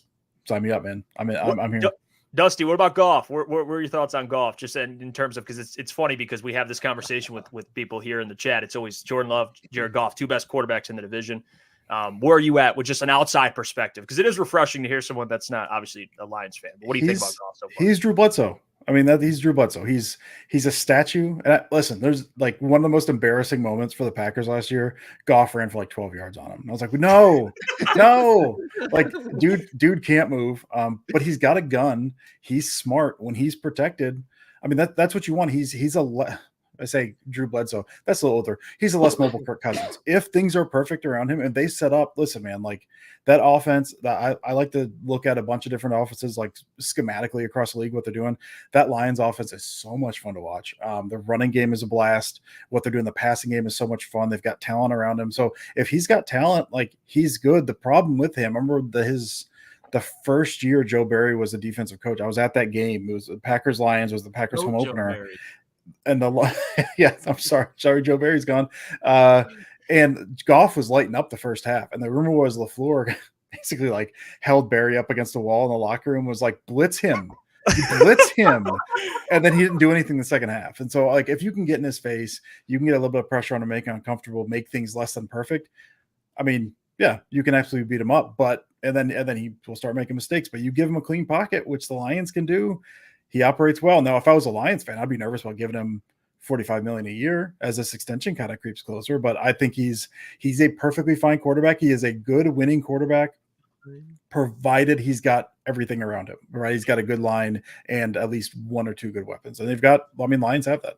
Yeah, Packers legend Joe Barry. But continue. Kind of transitioned perfectly into my question. So Joe Barry, we loved him as Lions fan. He's gone. And you got Jeff Iafrate now. Corrected if I pronounce that right. Correct. What do you think? What are Packers fans? What are their expectations now that the defensive coordinator position is hopefully to be shored up?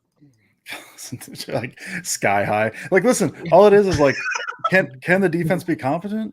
Like that's all we wanted. That's legitimately all we want at this point. Can the defense be competent? Can they stop a running play when they know a run is coming? Like, is that something they can do? Are they going to play off coverage on 3rd and 2? Is someone going to be 20 yards off the line on the outside? No. Okay, we're all in. Like it's a very low bar to clear. But as someone I watched a bunch of Hafley when they made that hire. If you listen to him talk, he did a podcast. I can't remember with who, the old Penn State tight end. I'm blanking on dude's name right now. Like 2 days before he got hired as a Packers defensive coordinator. So that was making the rounds. You listen to him talk there. You listen to him talk in interviews. He's given one of the things the Packers fans always want: press coverage, man. Everyone wants press coverage. He gave a clinic on press coverage that's available on YouTube. It's like an hour long. I watched that entire thing. Everyone, listen. There's something wrong with me personally. Yeah, but you're an animal, Dusty. Oh, there's something. I don't know what's wrong with me, dude. But yeah, sky high. Like there's everything coming out has been aggressive brand of defense. I think he's going to change stuff up a little bit, but based on who they have, what they've been looking at, kind of who they've brought in and what he's been saying, they're going to play aggressive. They talk about like dictating the terms to the offense, which everyone wants to say, except Joe Barry, who never once said that. So we're over the moon right now. We'll see what happens when the season starts, but it's a low bar to clear. But the Green Bay Packers fans are just absolutely thrilled. The fear was they won that Dallas game. They got close to beating the 49ers, and then Joe Barry was getting another year. Like we were terrified of that. So I have never seen like such incompetent red zone defense in my life. I think it was the Raiders game where I think you guys came out in like a dime package inside the 5, and I was like, what is like? It literally schematically made no sense. Dude, listen, Preston Smith was man to man on Devontae Adams in the slot. Like that's what you need to know. Well, Dusty, I want to ask you the NFC North outlook. We talk about it a lot. Bears obviously drafted Caleb Williams, and they go out and get a receiver at 9, and they've been doing a great job so far with Ryan Poles, in my opinion. Very different from the Bears we kind of know with prior regimes. And I do think in a couple of years, the Bears, especially Caleb Williams, I do think he'll be a really good quarterback. And I've made this argument too. The NFC North, and especially in terms of quarterback play, and we always use this with Goff. Like Goff is now the oldest quarterback, and it keeps getting younger. JJ with Minnesota.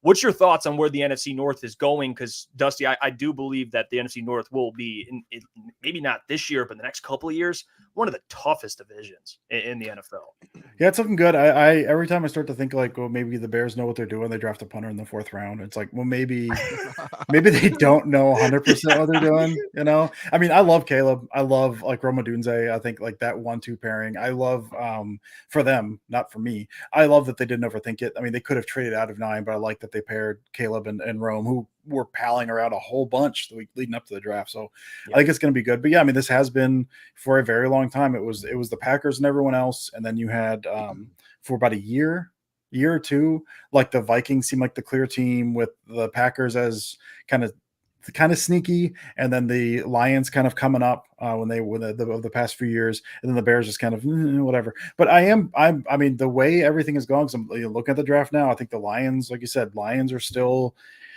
I don't know if they're the favorites in the division. I've not really looked at that yet, but they've got to be in that conversation. The Vikings are the team to me. Like, they have always been solid, and I like Kevin O'Connell. I like Adolfo Menza. I like the GM. Like, I think they are good.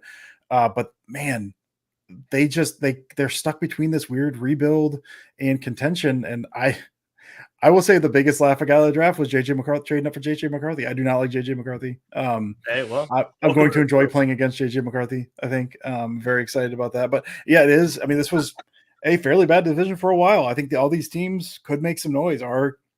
You could tell me any one of these teams won the division after this year, and like, it wouldn't shock me a single bit. Yeah. The JJ stuff, I'm with you. You know what? He's the enemy now. I was in Michigan. Oh man, it's Michigan. I forgot. I was in Michigan. No, hey, as soon as the draft happened, our crew here, our show here, we had a quick get together and say he's the enemy now. We have to deal with that. So yeah, Booner's a big JJ guy. We fought him for a long time. I was. We're with you. Dusty, I want to ask you about your guys' second round there for the draft and kind of get your thoughts on that and the feelings on that. Edgerrin Cooper, Javon Bullard, just kind of, it seemed like that second round was, hey, we need to get some dudes on this defensive end and try and build that up a little bit. And you guys got some dudes, it looks like. What are your thoughts on that? And kind of what was your favorite part about, I guess, outside of the first round, at that round 2 and pass, what was your favorite addition they added there in Green Bay? Yeah, I mean, Gutekunst, what he did, he's done this before. He did this last year with the wide receivers. If they have a need at a position, he'll just spam it. He'll just assume, like, I'm throwing bodies at it and one of these guys is going to hit. I mean, those two guys there, especially Edge Cooper and Javon Bullard, those are my two dudes. Like, those were the guys. I don't love linebackers in the first round. This is not Jack Campbell hate. This was also Quay Walker hate. So listen, I'm in the same boat here. I don't love first round linebackers unless it's like a guaranteed slam dunk generational type of dude, which, like, linebackers, they usually don't hit till year 3. Like, you don't draft those guys in the first round.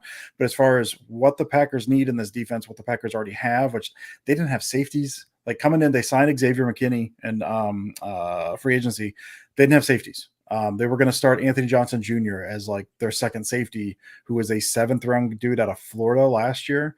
And the linebacker was Quay Walker, Isaiah McDuffie, and then a handful of other dudes who's like, they hopefully were not going to make the team. So they were needs. I don't love drafting for need, but at the same time, if you're going to do it, spam the position. So they got Edge Cooper, who I think is going to fit really well next to Quay. It's kind of like a coverage guy who can also play downhill. And then Bullard was my number 1 dude. I mean, you look at what the Hafley wants to play. He talks about single high defense. He wants to play like a single high, essentially cover 1. He wants to play kind of a Sally. He wants to play cover 1, cover 3. Even when he does quarter stuff, he wants to fall back into that as opposed to starting out from that. So starting from a single high look.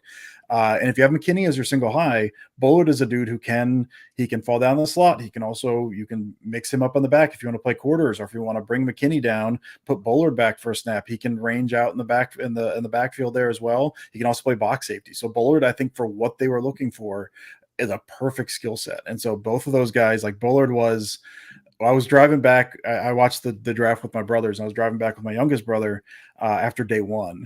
And we both were like, listen, if they get Bullard tomorrow, I don't really care what else happens. So they got Bullard, thrilled about that. And then later on they grab, so it's basically got like these 2 rangy safeties with McKinney and Bullard. And then they grab Evan Williams and Oladapo, who are just like box dudes, basically these hybrid linebackers, box dudes, which is what they want. And so you're kind of doubling up on all these. You've got 2 positions for the safety, kind of specific looks you want out of them. They now have 2 guys who can range the backfield and 2 guys who are essentially in the box thumpers. So I absolutely love what they did day 2. And I love the swing at Kalen King in the 7th round. Big fan of that. But really, like, Oladapo was my dude. That was if you're going to get a box safety, I don't love that early. But they grabbed him 5th round. Grabbed him in the 5th round. I love that move. So I think those guys are going to fit perfectly. But I think the Edge Cooper and Bullard, they fulfill a need, but also grabbed, in my mind, the number 1 linebacker, number 1 safety in the draft this year. So I'm thrilled with those additions. Yeah, and Dusty, you guys made some moves, obviously, in the RB room this offseason. You let go of Aaron Jones. He obviously moves to the Vikings. You bring in Josh Jacobs. How much of a difference will Josh Jacobs make in the Green Bay offense compared to Aaron Jones? I personally, I was a fan of Aaron Jones. You could get him involved in the pass game, certainly, and he could run the ball. He played very good down the stretch. How much of a difference will it be with Josh Jacobs? Yeah. I don't know if they win that Dallas game without Aaron Jones. Just what he did. If you listen to him, I don't know if you listen to the Micah Parsons podcast, you listen to Jordan Love talking to Micah Parsons and talking about basically Aaron Jones not always following what the play is drawn up to, but just like basically selling out for pass pro and how he kind of screwed up their entire plan with Micah Parsons.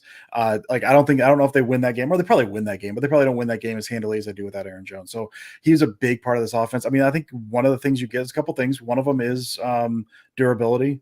Jones, for all of his, I mean, the thing with him in Green Bay for years, all the fans were like, give him more carries. But the fact that he didn't get a whole lot, he was always a timeshare dude, meant that his career lasts a little longer. But then even he was, I mean, I think he's listed at 5'10". Dude's not 5'10". Dude's 5'8", 5'9". Like he's maybe 200 pounds. Like he's a smaller dude. He's tough. He can run between the tackles, great in pass pro, but he has started to miss more games. Like, so I think you get durability with Josh Jacobs.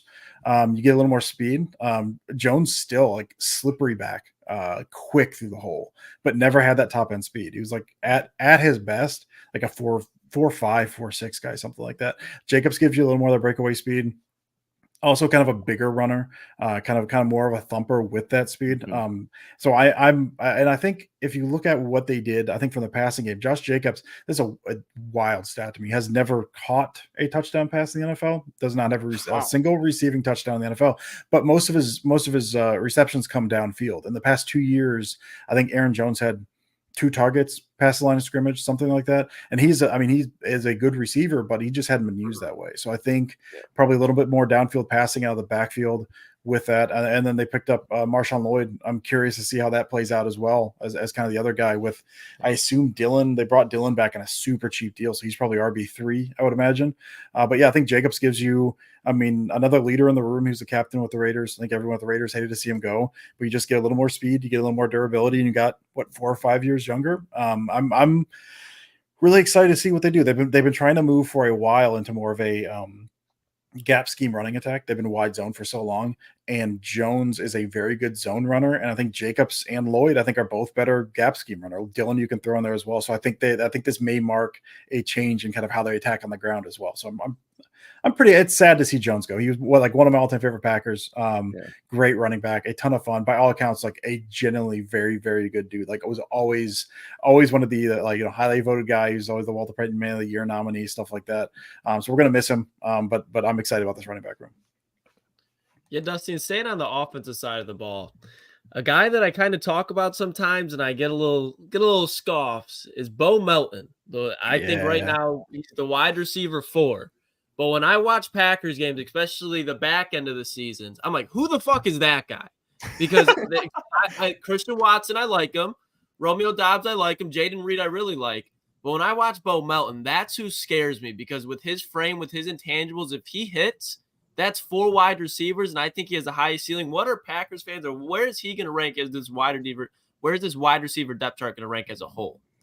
It is funny because his name does come up. I mean, he was an ad last year. I think he went to Rutgers. I can't remember where he was before, but he was always kind of a practice squad, kind of late rotation type of guy. They had, but Watson and Dobbs were always thought to be like the 1-2, and then last year was Jaden Reed and Dontavian Wicks. Dontavian Wicks is my dude. Samori Toure was a guy out of Nebraska who was always like, he's fast, maybe he can turn into something, but he just is like tall man, run fast, essentially what he is. And Melton was kind of, I mean, he was wide receiver 6 basically behind there. I still think he's behind. I think he's got a very specific role. He's turned into a pretty good blocker, good route runner. He had an absolutely filthy route against the Niners in the playoffs for a touchdown. A little like fake wide receiver screen there that was just absolutely disgusting. So I'm very excited about him. As far as the wide receiver stuff, I think Watson is the clear-cut difference maker guy if he can stay healthy is the big thing. I think Dobbs has question marks. I think Wicks profiles as kind of like, probably your backside X, kind of your ISO guy, and he showed a lot this past year. And Reed's then a speed and twitchy kind of, you can get him they gave him, all the jet sweep stuff. But Melton is kind of that. I mean, he doesn't have like the burner speed of Watson, but he is still a fast dude, a good receiver. I mean, he seems to me, I think he's pretty clearly, if everyone's healthy, I still think he's wide receiver 5. Now I'm not the biggest fan of Dobbs at the moment. If you want to slot him in as like the dude opposite Watson or something, I'd be totally fine with that. I think he has shown, I think, better hands consistently than Dobbs has, but he's been a really fun piece that really came on late in the season. I really like him a lot. I was really hoping they grabbed Max Melton in the draft, his brother. I was really excited about, but that didn't work out. Well, Dusty, before we let you go, I got to ask you, what Lucas Van Ness? Yeah. What's a fair expectation for a player like him? Because he's intriguing, didn't start in college, but he was productive. What's like the Packers' perspective on him? The start thing in college is funny because that is like Iowa doesn't start dudes unless they're seniors essentially. So he would, if you look at his snaps, he would not be on the field for like the first 2 snaps, but then he was in after that. So like he didn't start, but he played most of the game. I'm excited about him in this defense just because you watch him last year. That was one of the knocks him come out of college is like you put the dude in a 2-point stance and like he doesn't know what to do. And they had him last year. He's the stand up defensive edge, stuff like that. He didn't like his get off wasn't great. He was too high. Like he was an athletic freak. So you'd see these moments where like that's what we want to see right there. But I don't know that he was overly effective from that stance. I think with Hafley's defense, I think we're getting a hand in the dirt, true defensive end. He's got the size for it. He's got the speed, not necessarily the bend. The Packers don't love kind of their bendy edges. They like their kind of larger pocket crushing edges. And so I think he was never going to be their guy last year. Like that was the Rashawn Gary thing. It was like they brought him in. The plan was by year 3, Gary was going to be something. And I think the same thing was true of Van Ness. He was a little raw. They had some packages designed for him, but I think this year, because they still got, it's Rashawn Gary on one side. The other side, if you're looking like kind of their base or their nickel, that 4-man front, Preston Smith, I don't even know if he can put his hand in the ground anymore. And I think Hafley's going to want that. So I think Van Ness getting a lot of playing time. I think he's getting his hand in the dirt. And if you watch him hand in the dirt versus hand not in the dirt, it's a different player there. So I'm not looking for double-digit sacks this year. I don't think he's quite there yet, but I think he can disrupt certainly more than he did last year. So I don't know if I'm super high on him. I'm pretty excited to see what he's going to bring in this defense. So no doubt. Dusty, we appreciate you, man, taking the time tonight. Hopefully, we can get you back on. Appreciate it, guys. Twice this year, maybe game week. We can do some sort of collab. It's a great segment. So we appreciate you. Again, you guys can check more Dusty out. He has his own. Obviously, he's a part of a podcast at Pack a Day Podcast. Check them out at Packers Report at Cheesehead TV. Rights for all those platforms. All right, Dusty, we appreciate you. We'll catch you. Appreciate you, fellas. Thanks for having me out. We'll talk to you later in the season. Pleasure's ours. There you appreciate go. It, Dusty. Dusty Evely out here preaching facts, certainly, and we do. We appreciate him because. I reached out to some NFC. I reached out to some NFC people that do cover different teams, and Dusty hit me back right away. So good dude, man, and he's smart. I mean, he was spitting there. He's spitting balls. He knows exactly what he's talking about, which we want to hear, which is good. Yeah, I mean, again, I gotta watch here. Okay, subjectively, I'm not going to say I do agree with his assessment of the lines, but again, that you got to understand. He's covering the Packers. Like there's different opinions out there. When is the last time we're saying good stuff about the Packers? You know what I mean? Yeah. Like, and their you guys go at Goons to Goons every week, so and they love them. So it's just it's all perspective. I mean, if we talk to different perspective, if we talk to people in any city around the country, whether it's like Denver or whatever, they're probably gonna have similar and different opinions based on. So I think it's good to hear someone. Hey, this is what he thinks about Brad Holmes. Like he said, he thinks Brad Holmes hits on some of these, like the Terrion Arnolds, these high picks, and then there's some to where like the Manu thing.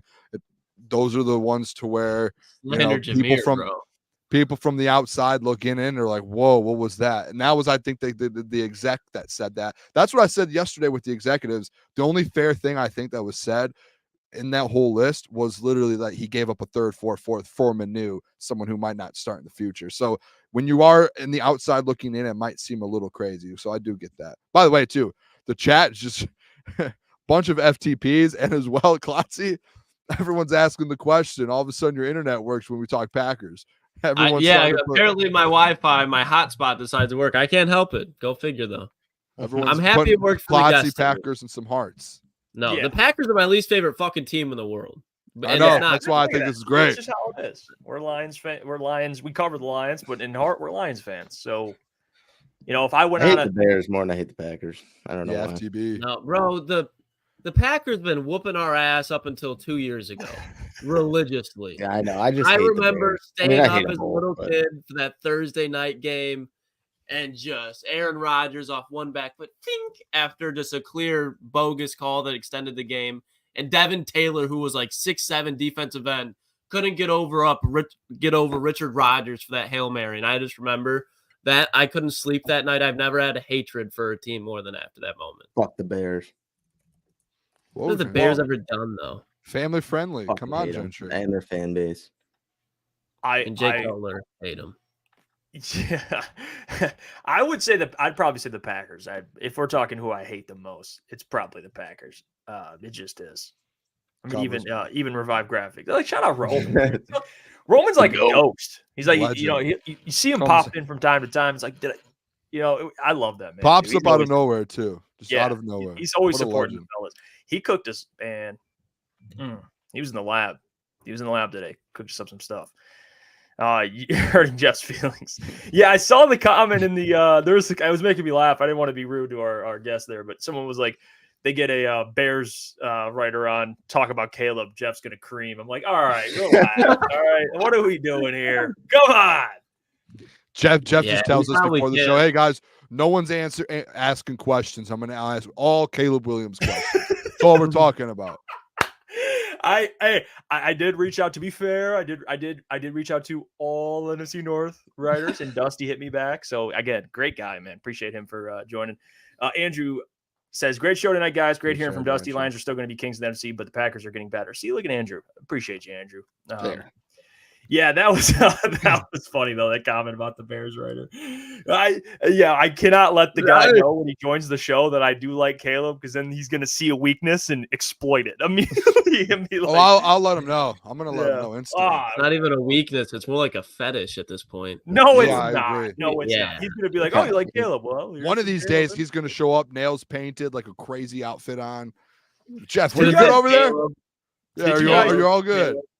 Did you guys see this video? I got to show you guys this. I was going to say I watched it.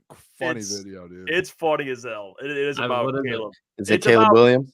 It's about overrated. It's a TikTok, 3 overrated NFL teams, and 2 teams are NFC North teams, and you guys are going to want to watch this. So check this out. I thought this was freaking hilarious. NFL teams. Number 1, the Chicago Bears. Y'all need to stop gassing up the Chicago Bears, because I promise you they're not going to be as good as what you think they will be. And it's not because the team doesn't have talent. It's because they have Caleb Williams. Allen's not the problem. DJ isn't the problem. And it damn sure ain't a Doomsday. This light-skinned Lil Nas X is the fucking problem. Caleb Williams is such a problem. He made Diddy tell him no. He's the real reason why Diddy fled the country. He's literally begging for Diddy's attention. And Diddy wants no problems. Caleb Williams shops at Victoria's Secrets. Caleb Williams is the type of person to wear a cup and match that shit with his nails. He's going to be a fucking problem in the locker room, I'm telling you. Number 2, the Seahawks. Just like every fucking year, they give you hope. They make you believe that this is the year that Geno finally puts it all together and leads you back to the Super Bowl. I'm sorry, Seahawks fans, them days are over. Yes, you have a talented offense. And yes, your defense is scary, but they'll never be the Legion of Boom. And regardless what happens in the regular season, you'll just end up choking to the 49ers or the Lions if you even get that far. Number 3, the Bears again. You know I actually fucking hate the Bears. There's no fucking way that you Bears fans can actually be excited for this. What the fuck has football come to? Dude, he's like, I actually hate the Bears. For a second there, I thought he was about to go at the Lions. I know. I think it was a compliment. So did I, but it was a compliment. He said you had lose to the 49ers. Yeah, I know. I thought the Lions were going to be the number 3 team. Bears being twice awesome. Was just wild. He's like, I'm actually starting to hate the Bears. Yeah, I mean, I wonder what fan he is or what fan of TV he is. That'd be interesting. He's got to be a Lions fan. Imagine if he was a Bears fan and he just like, I'm done with this team.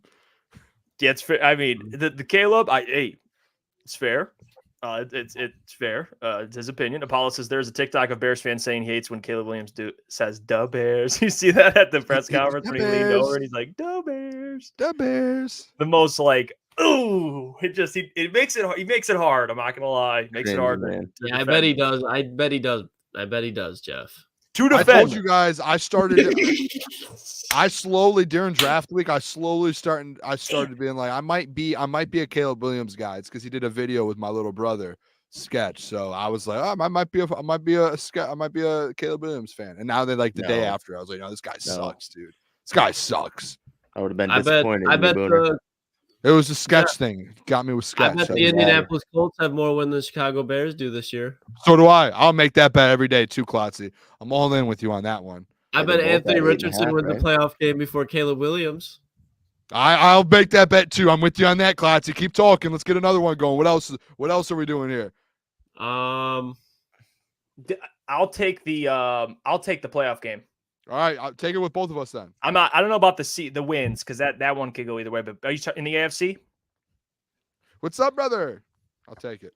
What's the bet? Hey, when they win the division, they'll probably be getting like they'll probably be getting the Steelers. No way. You're gonna face. What's the bet? Bengals, Chiefs. I mean, maybe Jets potentially. They win the division. They ain't seeing no Chiefs. They ain't seeing no Bengals. Well, the bet can be. I don't know. We do this thing with lunch. I guess we got to keep track. Klotz owes me 3 lunches already. Jesus. But, yeah, it was the draft. The draft, dude. We did like 3 lunch bets. I went 3-0. It's the way it works. By the way, I walked right into that Caleb line. When's our first lunch, Klotzy? Couple weeks? Don't do it. You tell me. All right, brother. Hey, Jeff. All right, brother. What's up? All right, brother. Before we get to mailbag, can we spend 4 minutes on that 9:30 segment? I just want to hear your thoughts. Well, the 9. Jeff just escapes the stand, and then the stuff gets buried. But like every time the Red Wings play, anything bad happens, I got to get my ass right up here. Every time Jeff does escape it every single time. Well, he looks like a madman. Let me tell you something, okay? Oh, this is so bad. We'll spend 4 minutes, Jeff. You cook so bad, and then we'll go to mailbag. I'm gonna be honest, Mike. There's nothing to cook. I don't have the ingredients, so like this to me is this is tough. This is tough. Tobias Harris, next team odds, Pistons coming in at a whopping -120, and then the Utah Jazz +500. Everyone else is plus money. The Pistons are the team that. People are assuming that he's going to join. I'll tell you one thing. Okay, this is my issue with this. Tobias Harris. Okay, he asked me, Jeff, come on, what do you think? Right, bring him in. Can't hurt. You're right, but it ain't going to help much. I promise you that it's going to help. Yeah, certainly. I mean, Tobias Harris. Yeah, he's an efficient shooter. I'll get to the playoff game in a second. Efficient, can shoot the 3. Another wing. Yeah, cool. He was a Piston at one point, darker times, but brighter times. I caught myself. Brighter times. But here's the thing: when you're Tobias Harris and you're getting paid $30 million a year, which he will not make that when he's a free agent, and you play 28 minutes, and you put up a donut over 2, 28 minutes, $30 million. This is where we're at. This is where we're basketball. So we're going to bring Tobias in. He scored as many points as I did. He played 28 minutes. Is he the solution? No. Could he be the problem? No. You know what? I think he could help. I think he's a very fine wing. Okay? He could play some ball. He's not bad. He's a fine addition. But this team is fucked unless they get the president of basketball operations. If they just slam dunk it, it's got to be a certified someone with a resume, a winning resume. There is nobody. I saw a report today on who was rumored. I know exactly who you're going to say. Jeff's venting right now because I saw the exact same. I saw a report on who potentially the Pistons were thinking about bringing in. I'm losing my fucking hair with who they could bring in. Like, this is bad. Who is it, Jeff? Come on, it's all right. You just got to. The first step is acceptance. It used to be with the Knicks, and he's the most mid hire that you can think of. Like, that is on brand for the Pistons. Like that is Something about Scott Perry. fucking Scott Perry. Are we kidding me? Is that who? That's who it was, That's right? the solution. Yeah. Hey, dude, I saw JJ Redick. I think the Bucks Yeah. current GM. Like there's just so many. It's just I told you I don't want to talk. I would love Pistons things kills me, man. I would take JJ Redick. I would take JJ actually. No, because JJ's my Joel Klatt. I do Bring JJ in and fire Troy Weaver. You know what? Fire I'll go and one up. I'll go one up on you, Boone. Give him the fucking Stan Van Gundy treatment. Make him GM and make him coach. Have him decide everything. Because this motherfucker knows more basketball than anybody in that building. Combined. Did you hear the report today? Bring Kendrick Perkins with him too. The report today came out that whoever gets hired as the basketball operations guy, he's gonna want to be the one that makes the decision on Troy Weaver and Monty's job. I saw that today. I don't know how true it is, but whoever comes in, they should walk right in there first day. Hey, Troy, how you doing? My name's Booner. Okay, you're fired. Bye. All right, let's move on. That's what I would do. That would be my job. That would be my job. And then you know what you do after that? You go out there and trade for an absolute dog. Go get a dog in the building. Go get me someone. Go get me Devin Booker. Go get me someone to put next to Cade. Devin Booker's not Dan Van Gundy. I wasn't making that comparison. Like I'm talking with that. You know what happened was Dan Van Gundy had offers. He had other opportunities. I think it was the Golden State that wanted him. Golden State Warriors, and the Pistons gave him decision making and the head coach role, which made him more enticed. My point is JJ Redick. Hey. No, JJ already has a job. He's going to the Lakers. Get that man. He can make decisions. He can coach. He could play. Has it ever been done? Can the fucker play, coach, and make decisions? It has been done. Yeah, Larry Bird did it, I think, at one point. Have the motherfucker do all three. All right, at this point, because he would help. Like I'm already. Trust me, I'm already doing pre-draft work because I'm doing stuff for Bleacher Report and this show. I'm gonna cover. Oh God, it's gonna be tough, but I'm gonna cover the lottery, and we're gonna do the draft stuff. But live draft show, eh? I can't wait. God, I can't wait. Can't wait. Draft lottery show, dude. I can't wait till we can do live shows like that. I can't wait. Yeah, who are we taking this year, Jeff? Or who do you want us to take? Obviously, we got to let the lottery kind of settle, but who do you want? If you get the number one pick, please, you take Sar. Alex Sar, baby. Yep, you take Sar because I think the shooting efficiency wise from three isn't the greatest, but I do think him and Jalen could play together. But he is just a freak. Like the Pistons are in this era right now where you have to swing on high upside players. You can't afford to take players because they fit. Like fuck that. You need a star, man. Like just take a swing, and I think Sar has that. He's not Victor Wembanyama, but he is going to be a damn good player. So at this point, you got to take swings. Like this, you're in the fucking gutter, man. Like you're in the absolute gutter. So can you argue taking swings and not drafting for fit is why we have Jaden Ivey and kind of why the team sucks ass? Yeah, but if you draft, I'll tell you this: you draft a role player, Mike. You're still in the fucking ditch. All right, real quick, you're still in the ditch. We need a superstar. Oh my Jesus, Mike Reed. Oh my God, dog. Oh my, yeah. And by the way, preferably you trade the pick. But oh my God, Mike Reed, what are we doing here, Mike Reed? Wow. He wants VIP access to our next party. Done. Maybe Mike. You know what, Mike Reed? Maybe I'm not upset about the Pistons anymore. Shout out Mike Reed, man. What a legend. How do we do that horn thing? Hold on. Let me do the horn. I got the horn. W. That's, you know what? W, Mike Reed. What a GOAT. What an absolute GOAT. He said Kool-Aid fun and Lucas Wi-Fi fun. Sorry I missed the show. I will go back and watch it. Oh, wrong one. All I ask damn it, Booner. All I ask from you guys is I give VIP access to the next party you guys have. I'd like to meet the whole crew and talk sports. Mike Reed, you are sure. It's already written down. All right. There's Mike Reed. What a legend, dude. Steve Lehman, Coach Walk. Those guys are like Steve Wilds. Dante.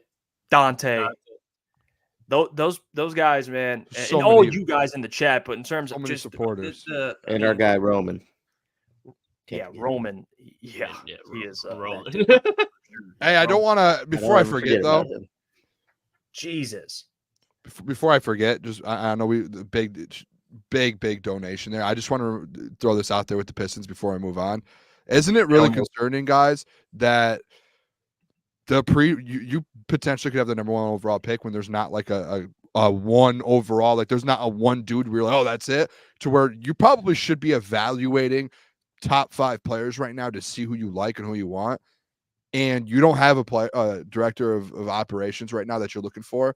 And potentially Troy Weaver could still be out. Monty Williams could still be out. Your whole front office could be out. And the combine is what, next week? It's combine's like right. They just released the names of the combine, and you don't have any sort of leadership in place right now for who's going to be making the draft picks, who's evaluating these guys. Like, what is Tom Gore's is he gonna go out there and go to the combine and then just fill the next operations world, guy? Baby, will be the like, next what are we Jerry doing? World. This is why 2 months ago during the season, Troy Weaver and Monty, you could have just said, you're gone. We're going to have a new person in the building day 1 of the offseason. And because maybe it's because hey, the franchise has sucked for 13 years. You haven't won a playoff game in 16 years.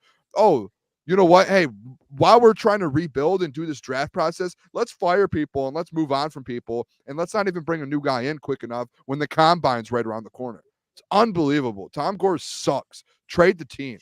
Sorry. Every time we talk trade the team. Oh, well. Sell the team. I'm sorry. Sell it, not trade it. Keep it in Detroit. I'm sorry I'm mad, dude. It just gets me going. Blood gets flowing. I grew up Pistons, and I can't even root for the team. I almost swore there. I don't swear. No, sorry, brother. Listen, frustration, man. The Pistons are. I've went to media day. I've been given access, and they've been really nice to me. And I listen to people in the PR department. They are great people. Like it's not anything to where I'm coming at the organization with terms of who's operating underneath all the people that we're talking about. But we got to speak the truth here. I can't just sit here and be like, hey.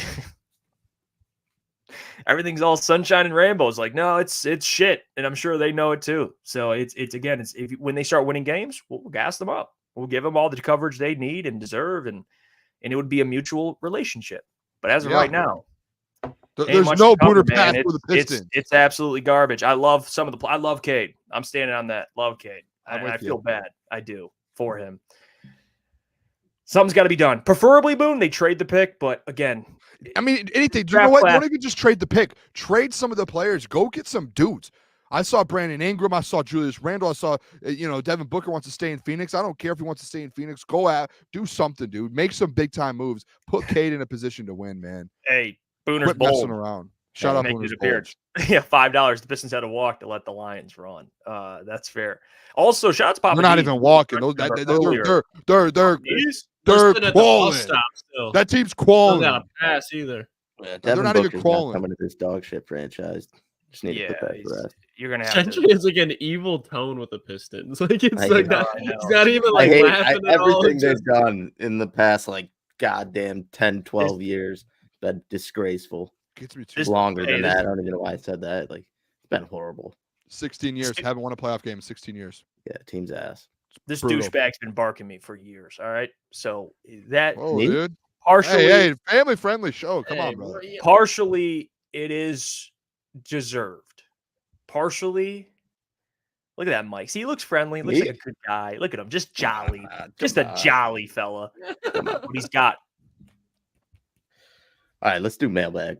We should probably go over a couple 5 minutes or so we can get some mailbag. We did promise the people. All right, let's do it. Bonjay, BMG, do you start dropping more questions? Or Stamkos? We're getting them both. Oh shit. We're getting them both. I'm calling it right now. Getting them both. And if Stamkos doesn't leave, or he's either staying in Tampa or he's coming to Detroit. That's my opinion. And I think you're going to get Kane 2 years, $5 million. I've said that since the Red Wings season ended. I don't think he's leaving. 2 years, like $5 million around that area. I love it. Derek Lash, mailbag. What team do you hate the most? Hint, cheese. Well, Derek says the Packers. What team do I hate the most is the Cowboys by far. I hate the Cowboys, dude. Just hate them. And fuck the Bears. Mine's still the Packers. Like when the Packers and Cowboys were playing and everybody was cheering for the Packers, like still I was not. Like I wasn't Cowboys cheering, but I just hate the Cowboys. Well, at Eastern Market, bro, it was crazy. People were like celebrating as if the Lions were playing for the Packers. It was insane. I felt it was weird. It's weird behavior. I'm not gonna lie. Like a building full of Lions fans like screaming for the Packers, and it made no sense. Ed O'Neill, what do you guys think about that? Real quick, the most hated team. I would say Cowboys. I mean, what do you guys most in the NFL, not just NFC North? Lucas thinks Packers. Cowboys for me, just because recently it's been pretty bad in our lifetime. That's what I would say. The Packers just always dominated. So I get Lucas's point too. It sucks. Yeah, it's fair. They've just always dominated. The Cowboys, those heartbreakers and those games have been massive games in our lives, and you haven't won them. Yeah, it's still the Bears for me. Fuck the Bears. Well, speaking of the Vikings, the Bears and the Vikings, Ed O'Neill, Mailbag. If we embarrass Caleb and JJ, will the excuse be, but they are rookies? Yeah, absolutely. I think they both have rookie struggles, to be honest. Yeah, so, I feel like that's that's a fair response. At least to start the year, they might go through the ringer a little bit, but I'm just warning you right now. It does fit my narrative. If he plays well, I'll say, "Well, I tried to tell you," and if he doesn't, I'll be like, "Well, he's a rookie," so I got a way out of that. Well, we'll have to disregard. No. Clip that. Now we know. Hey, get rid of the film. Get rid of the film. Don't. No, because a couple weeks ago, I told Jeff. I said he's gonna be a rookie. Rookies struggle in the NFL. It's tough. And you go, no, he's not. No. That's Caleb Williams. I did not say that. That's Caleb Williams. He's gonna be the next CJ Stroud his rookie year. Word for word. Wouldn't be shocked. See, and then I said, well, he's a rookie. Yeah. And CJ Stroud did not even have the rookie struggle at all. Exactly. All right. Can't play. We gotta stop here. The narrative is I love the Bears. I don't. The boys, you guys were hating on a Caleb Williams for a long time. No, dude, you're like horny for him like Booner is for JJ. And it's I'm off he's a JJ stuff. Fan. No, I'm off. I'm off it. You're off what? Yo. I'm done with the JJ stuff. Zach, no, JJ stuff's over with. Lions didn't sign DJ Chark. I don't think any of us are. I don't know. I didn't want him here in the first place. All respect to him. It's just he's not going to be healthy. Coach Walk, Mailbag, who do you think wins a playoff game first, JJ or Caleb? That's a good one. JJ. Wow. Neither. I'll go Caleb. Neither. I'll go Caleb. Neither. You know ball.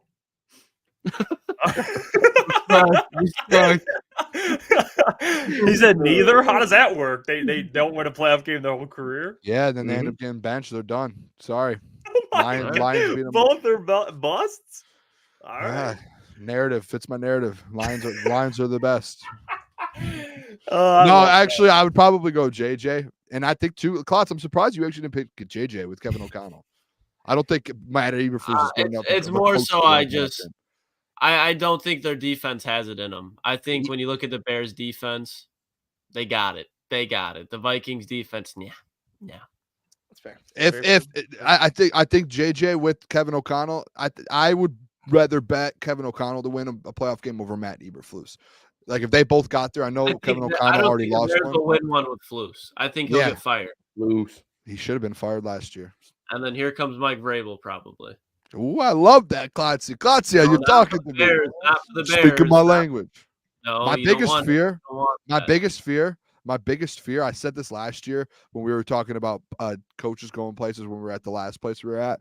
And actually, it went pretty viral. A lot of people in Detroit weren't happy with me when I said it. And I think I might have been one of the first to bring it up. But if Eberflus got fired, Ben Johnson to go, and they would have drafted Caleb Williams. They got Rome Odunze. They got those weapons. Ben Johnson with that Chicago's weapons. I brought that up probably in November or October, and we did a reel on it, and it just went boom. And people were like, no, he's not going to Chicago. He would never do that. Tell you what. That's like Judas. But if he would have left this last year and Eberflus got fired, Ben Johnson's good looking at it. I'd be number one so overall mad. pick. Me too, but for his career, it's mad. probably a smart idea if he would have done that. Let me tell you two things why that makes a lot of sense. Sometimes the narratives write themselves. Thank you, Booner, for that. It's just obvious, dude. If you're a Ben Johnson, one of the best offensive minds in the league, why wouldn't Ryan you? Poles, part of what organization before the Bears? Chiefs. Chiefs had success with what? Offensive play caller. Yes. What is Caleb? Look at Caleb. Who did he follow around in college? Lincoln Riley. Offensive play caller in college. I'm going to go play for play calling. Ryan I'm Poles really understands killing that. this quiz. Caleb Williams understands that. They're going to want to build around him. Who's the best available offensive coordinator to be a head coach? Ben Johnson. Ben Johnson. I thought that was going to happen. That offense with that quarterback, sign me up. The whole he would never betray, dude. It's an NFL job. I don't give a fuck where it is. I mean, you see those narratives all the time. Imagine that how big of in the NFL that'd be Ben Johnson versus Dan Campbell for the NFC North, like that. You would easily see. I could see that happening. There's no. That would be worst case scenario for my reputation because I'm the biggest Ben Johnson fanboy, and then now we have Caleb, like that would be bad for my narrative because now people are going to be like, just buy a Bears jersey or just go to the Bears market or Bears. Don't you already have one? He does. He does. All right, let's get out of here. Ooh, that's tough, dude. Or Buffalo. I think Buffalo is obviously would be the good one because McDermott stinks. Those are the only two last year that I think I brought up. Buffalo McDermott won't be fired though, according to Booner, because they're going to win the division. No, you win the division and you still fire McDermott and bring Ben Johnson in. We don't care. Hey, shout out Mike Reed again. Have a great weekend. Stay safe out there. We'll catch you Monday. It'll be a great week as always. And we appreciate every single one of you. Mike Reed. Love the people. We appreciate you. Booner's Bulge. All the people that not only support the channel through donations and super chats, but memberships and just tuning in, fellas. When you guys tune in, it helps us. And we're working towards our goal eventually to get our own studio, which we're on our way thanks to all of you. All right. That's fucked up. All right, we'll get out of here. Have a great weekend. Stay blessed. See you. Peace.